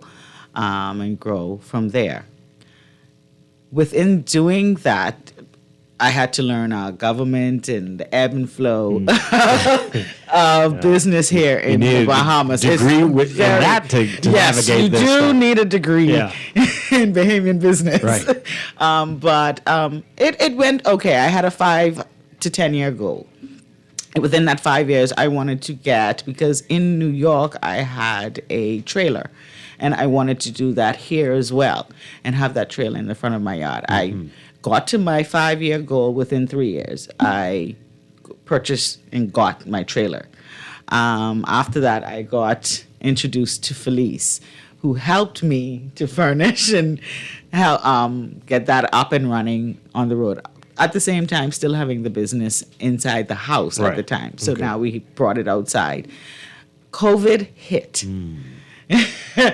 COVID hit just when I was going to do another goal of mine and open up an extended into a storefront business, because the trailer was going very well. I was going to have somebody manage that whilst I open up with a doctor friend and open up the Medi-Spa end of it. COVID hit. I didn't think it was a wise idea, even though I got approved for that grant and loan. It just, financially, it didn't make sense. So I declined. And I stayed inside the trailer and helped those who have cancer, because I deal with a lot of cancer patients, recovered cancer patients, you know? Then, like I said, COVID hit, and I had purchased so many things before COVID hit that it had drained the reservoir of money for the expansions that I needed to do. Like especially put a bathroom inside the trailer, accessible to do like a lot of detox stuff that I do. Right, and for people to be able to use the restroom. And so they came along and they gave me a grant to facilitate that. Yeah. Wow. So that was part of the Women Entrepreneurs Initiative last year. All right, excellent stuff. So, and how was that process like? What did you have to do? It's pretty straightforward. Like she said, it's very basic information that they ask you for. I think the waiting process is the biggest thing, because I submitted everything right away. And so then it's the waiting, because they have so many entrepreneurs coming in, they're going to have to sift through who they're going to give that grant to. Yeah. What were you feeling during that time? Was it nerves or unease? Or no, I'm a bit impatient. I'm a regular Bahamian who don't like to stand on lines, who don't like to do this. So I learned a little lesson in patience, but I got it. Yeah. So and that has brought in so much business. My estimated from last year just to April of this year went up by 10%. Oh, wow. Business, yes. Excellent. Just by implementing a restroom. Yeah. What would you say about the marketing efforts that we've done? Yes. Also, they did do, there was a commercial, with me for, I forget. The fitness and wellness. And initiative. that helped, because I got a lot, like they always say you get like 1% of clients come in. That 1% was about 100 clients. Oh, wow. So I was extremely busy. I'm very tired. Yeah. So this, and again, the timeline. Happily tired. Right. The timeline that when this happened. So this was last year when we launched the Women Entrepreneurs Initiative. And just to give you some backdrop in terms of number of applicants and applications we had to sift through. So 450 women applied for that grant. Exactly. And so it's a very difficult process of going through all of those documents with a fine teeth comb, because you want to ensure that entrepreneurs who meet all of the requirements, that they're the ones who are approved for funding. So we have to do a lot of due diligence. We have to compare the names on the business license to the name of the applicant.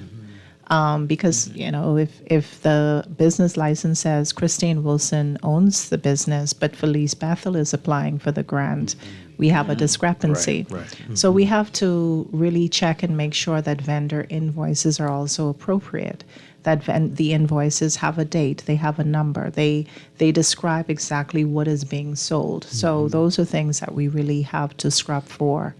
And so the adjudication process involves 3 levels of reviews. Because you have the first level of review to make sure all of the documentation, all of the required documents were submitted. Then the second level of reviewers have to actually read the executive summaries that the business owners submitted. So we ask them, tell us about your business. Who do you cater to? What products and services do you offer? Does your business have export potential? who are your competitors? How are you going to use this funding? So you have a second level of adjudicators who strictly look at the executive summary to gauge which businesses are going to have the most impact on our economy, as well as impact in terms of creating jobs. And so once that second level is done, then it goes through a third level review, and then the announcement is made. Yeah. This is all done in-house, or you have special people assigned to this as well? So some of it is done in-house. So for the first level of review, that's done in-house to make sure all the documents are in place. Then the second level review involves external partners. So it may include people from financial institutions, some of our strategic partners like the Chamber of Commerce or Trade Commission. So we make sure that that second level where they're scrubbing the executive summaries and really looking at the economic impact, the social impact of this business, that's where we involve the external parties. And then the third level is internal. All right, so you said 450 applied. So how Yes. many were approved? So 79 of the 450 were approved, and approvals are based on a first come, first served basis, but also based on meeting all of the requirements. So sometimes applicants are denied because they didn't submit all of the documents we asked for, and we will communicate with them to say, well, this item was missing. So if they apply this year, they know that we are serious about collecting all of the required documents. And to be honest, sometimes through no fault of their own, they are not approved because perhaps, well, I can't say through no fault of their own, but if the approvals are based on a first come, first served basis and you submit an application the day before the grant application deadline expires, it's not looking too good.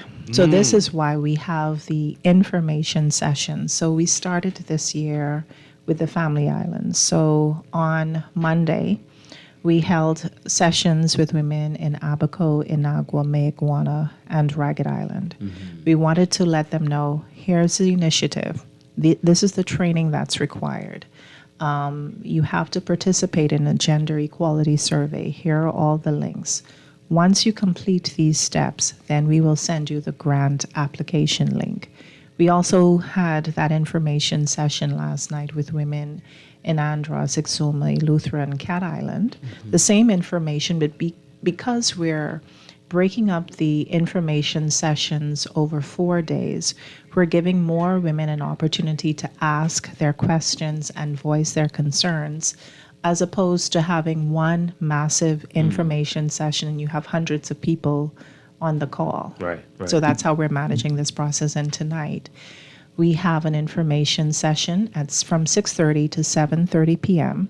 for women in Long Island, Acklands, Crooked Island, Rum Key, and I don't remember the last one. But if you can check out our Facebook page, you will see all of the islands that are covered tonight. And then tomorrow night, the grand finale, we're leaving for New Providence, Grand Bahama, Bimini, and the Berry Islands. Okay, all right. So if you got it in last year, but closer to the deadline, but you met all the requirements, could you be put on the pile for this year? So we have a prospects list. Okay. So all of the women who participated or submitted a grant application last year but were not successful, including women who may have participated in the Young Entrepreneurs Initiative recently but were not successful because, again, that was an oversubscribed program. We created a prospects list. So they were the first ones we sent out emails to saying, hey, make sure you attend these information sessions.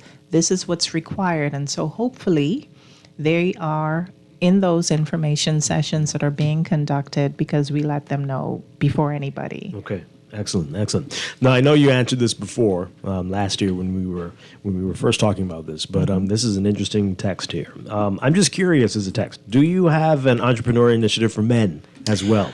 Why is it just women? Dwight? So recently, when we announced the Women Entrepreneurs Initiative is back, we had a number of men come into the office to ask, Pitchforks? what about us? Okay. What about us? Right. And so we're actually conducting a men in business survey. Mm-hmm. So they can also go to our website to find out more information about that survey. Before we launch any initiative, though, we like to hear from the target customer or client. So we're asking men entrepreneurs to tell us, what type of support do you want? Mm-hmm. We can't assume that they're saying, what about us, only as it relates to funding. Perhaps men want mentorship. Perhaps they want more networking opportunities. Mm-hmm. Perhaps they want us to advocate on their behalf. Perhaps they're at-risk group of men entrepreneurs that we need to encourage and better support, including men who are recently released from prison or men who have had issues with substance abuse. And so we have a survey, a quick survey, that's asking them to tell us specifically, what would you want from this Men in Business initiative? Mm-hmm. And then we will go to work and make it happen. So I think you just answered it, but that was the reason why you did the Women Initiative, right? Because SBDC is an entrepreneurship initiative, but you wanted something targeted to women. Tell us more about that. So for us, we conducted a survey, the Gender Equality Survey. So as I said before, we like to understand what the market is feeling and what they're requesting. When we conducted that survey last year, only 35% of women felt that women have equal access to funding as men. Wow. Right? Mm-hmm. So we needed to dispel that myth. That is why we had the Tea Party. That's why we had the training sessions to share our funding statistics with them. To date, 51% of 2,223 funding applications that was awarded to businesses solely owned by women, right? So we needed to bring them up to speed in terms of what's going on. And then also from that survey, what we learned was that most women who took the survey, and it was almost 1,300 of them, most women who took that survey have an elevated sense of fear. They're well educated, but their fear of failure is heightened. And so we asked them to scale their sense of failure between 1 and 10, and the majority of them were above 5. You think that's higher than the average male entrepreneur? Definitely. Yeah. Definitely. Christine, what do you felt that? You feel that too? No, I don't have that. Okay. You don't look like you do. You don't look like you do. That's why I'm surprised that you're not women? Yes, but I still can relate because I still have those clients on my table. Oh, wow. Yeah, and more is being said in those moments. In a therapy session, I learn a lot. Yeah, especially the fear from women. Yeah. Mm-hmm. And based on a meeting we had in the office yesterday with a client, I think the sense or the fear of failure is heightened by the level of responsibility. So for some women entrepreneurs, they're responsible for a team of maybe 10 employees. So they feel personally responsible for their livelihood, their family's well-being. Then in many homes, women are the head of the home. So they're also responsible for their children, their tuition, and all these things. And so I think because they feel that so much is riding on them, their fear that, they're not going to be successful in holding this all together may be heightened because of that. Wow. Yeah, anxiety. Yeah, it's the anxiety of it all. Well, what I can see that becoming overwhelmed because once in a while, I have my moments, but I have to understand that it's just a moment because I've been doing this for so long and I do believe in myself and it's confidence. Knowing and setting a plan. If you don't have a plan, you plan to fail. You have to set a plan, whether you stick to the goals and the plan, whether you get to the goal or go even beyond the goal. You have to set a benchmark for yourself and stick to the plan. Yeah. What if life happens like COVID? Exactly. You pivot. No, you have to pivot. You have to learn how to play the game. But you make pivot sound easy. No, pivoting is not easy. Pivoting is going back, sitting back, because that's like getting knocked straight out of breath. That's like, so I did karate as a child. right? I thought I was really good, and then this guy came and he punched me in my stomach, and I caught my breath. But I know it was strategic why he did it, because he was afraid of me, because I saw the fear in his eye. So he wanted to push me down. And so when I got up, I brushed it off, I regrouped, and I did what I'm really good at, because he didn't know what I was good at. I saw how he approached me, and so I swept him off his foot, and I tackled him, and I did something different, and I won that fight. So it's just knowing how to regroup when life throws that blow.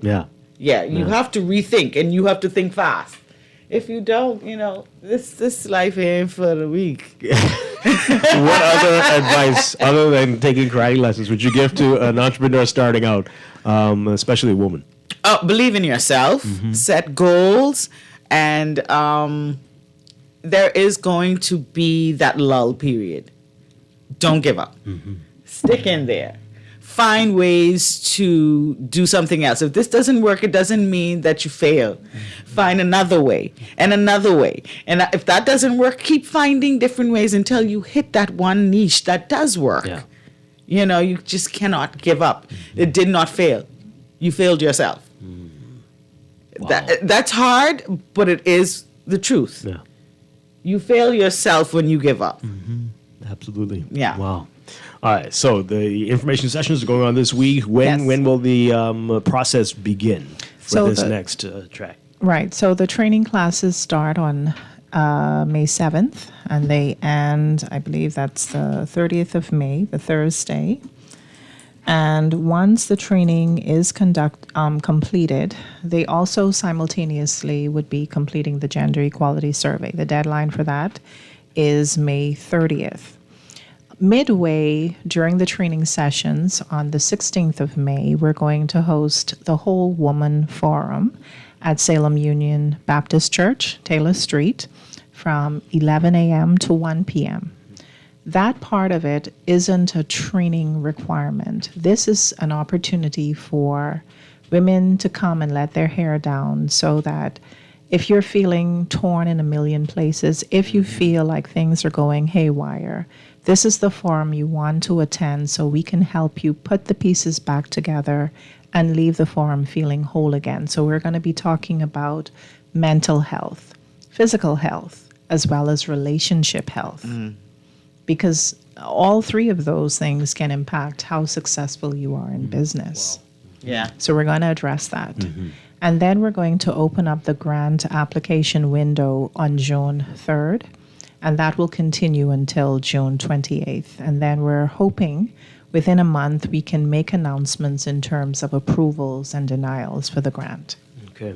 And you have to be a part of the information sessions to apply, or? So the information sessions was simply how we communicated the information in terms of what's required training-wise, which documents are required.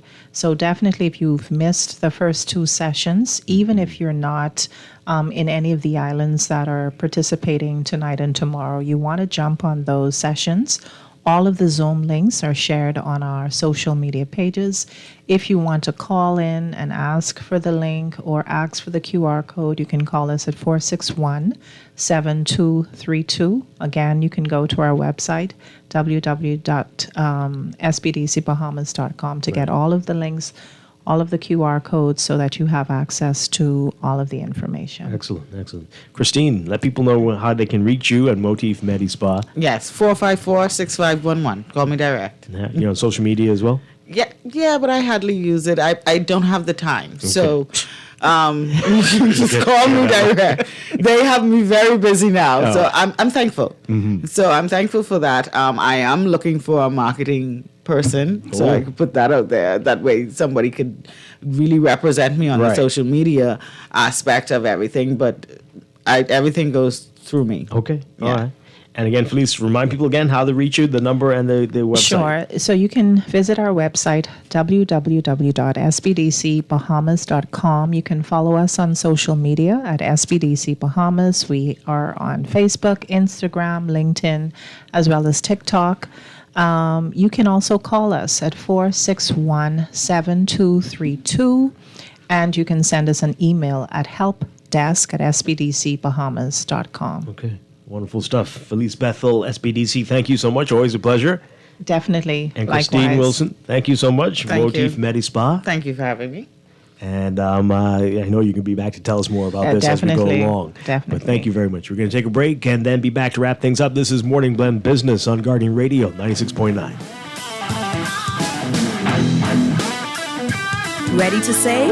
You can put $100 into the CFAL Savings Express Plan and make sure your money keeps growing. Earn interest on your savings while you're sleeping, eating, or standing in line at the bank. Ready to invest? Start by putting $1,000 into our mutual funds and earn interest there too. Because at CFAL, your interest is our interest. Visit CFAL.com to start now. CFAL, growing wealth for future generations of Bahamians. Get ready! On May 4th and 5th, athletes from around the world will compete to secure their spot in the Paris Olympics. Come, witness history as our Bahamian athletes run against the world and chase the sun. From paradise to Paris at the BTC World Athletic Relays here in Nassau, Bahamas at the Thomas A. Robinson National Stadium. Get your tickets now at worldrelaysbahamas24.org or at the Andre Rogers Baseball Stadium box office or at BTC Moreland Marathon or BTC Southwest Plaza. BTC World Relays. Be there. The signs are clear. It's time to pay less for your current mortgage by switching to Scotiabank. Enjoy lower interest rates and no payments up to 2 months when you switch to Scotiabank today. Plus, we'll even pay your switch costs. It's that easy. Ready to switch to Scotiabank? Call us today at 242-356-1697 or visit bs.scotiabank.com to switch your mortgage to become mortgage-free faster. If you're looking to diversify your portfolio, chart a course for RF Mutual Funds, where you can get global returns through our suite of internationally invested funds. Get exposure in U.S., Asian, European, and emerging markets without central bank approval. And with financial services leader Morgan Stanley as the advisor of our international funds, you can benefit from RF's global connections. Set sail for international markets today by visiting rfgroup.com. RF, money at work. This is Guardian Radio 96.9 FM, Nassau, Bahamas.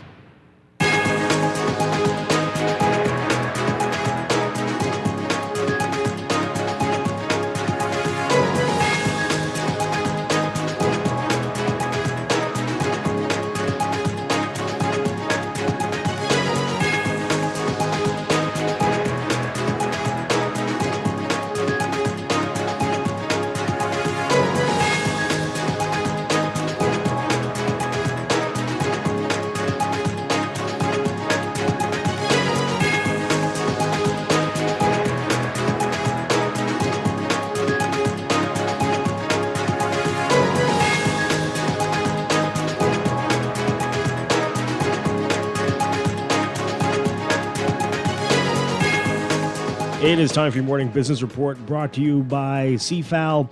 Grand Bahama Chamber of Commerce President James Carey says that it's a good first step that the government and the Grand Bahama Port Authority lawyers are talking to each other as opposed to the entities talking at each other through the media. He says he's not surprised that the GBPA didn't blink, though. He said, but it is a case of somebody should blink, and who blinks first loses. I don't know if that's what's happening, but I don't see that happening. You can read more about his comments in today's Guardian Business section. The owner of a resort in Cat Island is selling the property for $17 million in a bid to get out of the hotel business because, in his opinion, the atmosphere for Bahamian entrepreneurs is terrible. Owner of the Fountain Bay Resort, Ezra Russell, telling Guardian Business that short-term rental properties such as Airbnbs are killing the hotel business on the island. He says these rentals are often for half the price of a room at his resort. He says he can't keep up unless the government does something to regulate Airbnbs. Real estate professional Tim Rodland has brought a novel concept to Bahamian real estate in the launch of Rodland Real Estate. That's more of a creative marketing firm that connects and guides buyers to luxury real estate in the Bahamas. Rodland said demand for the island lifestyle has driven the need for him to provide this niche service to real estate hunters interested in buying or renting luxury properties or private islands. And Celebrity Cruises began a new itinerary this week that will take its guests to the private cruise destination Perfect Day at Coco Key. Celebrity is part of the Royal Caribbean Group, and Coco Key is Royal Caribbean's popular destination, its most popular destination, actually. Celebrity revealed last year that it would bring 4 new ships to 3 South Florida ports with plans to include the Bahamas in the new itineraries. Most of those will include the private island. President of Celebrity Cruises, Laura Hodges-Bethel, saying the company decided to introduce shorter Caribbean itineraries based on guest feedback.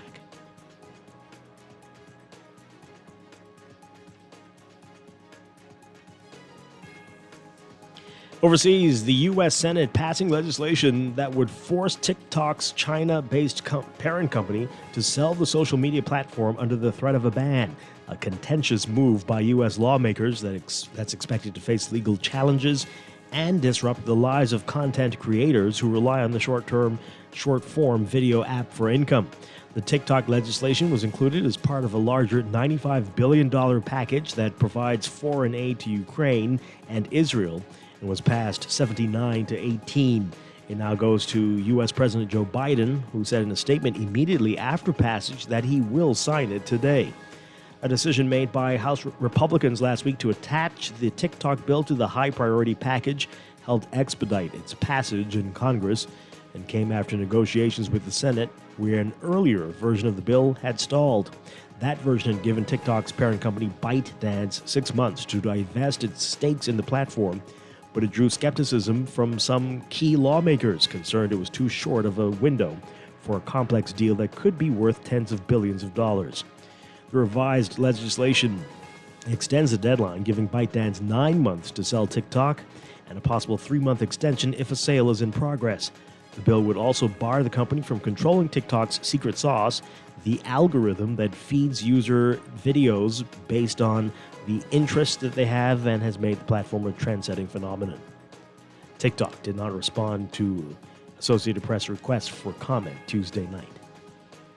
In your Market Watch recapping trading on the BISX from Tuesday, your market movers: Consolidated Water moving 1,700 shares, closing up 25 cents to close at 5.10. Commonwealth Brewery moving 200, unchanged at $11.01. Folk Call moving 760, unchanged at $5. Emira Incorporated up 14 cents, closing at 8.38. The BISX All Share Index closing at 2,911.36, up 0.39. That's your Market Watch, and that is your morning business report, brought to you by CFAL, growing wealth for future generations.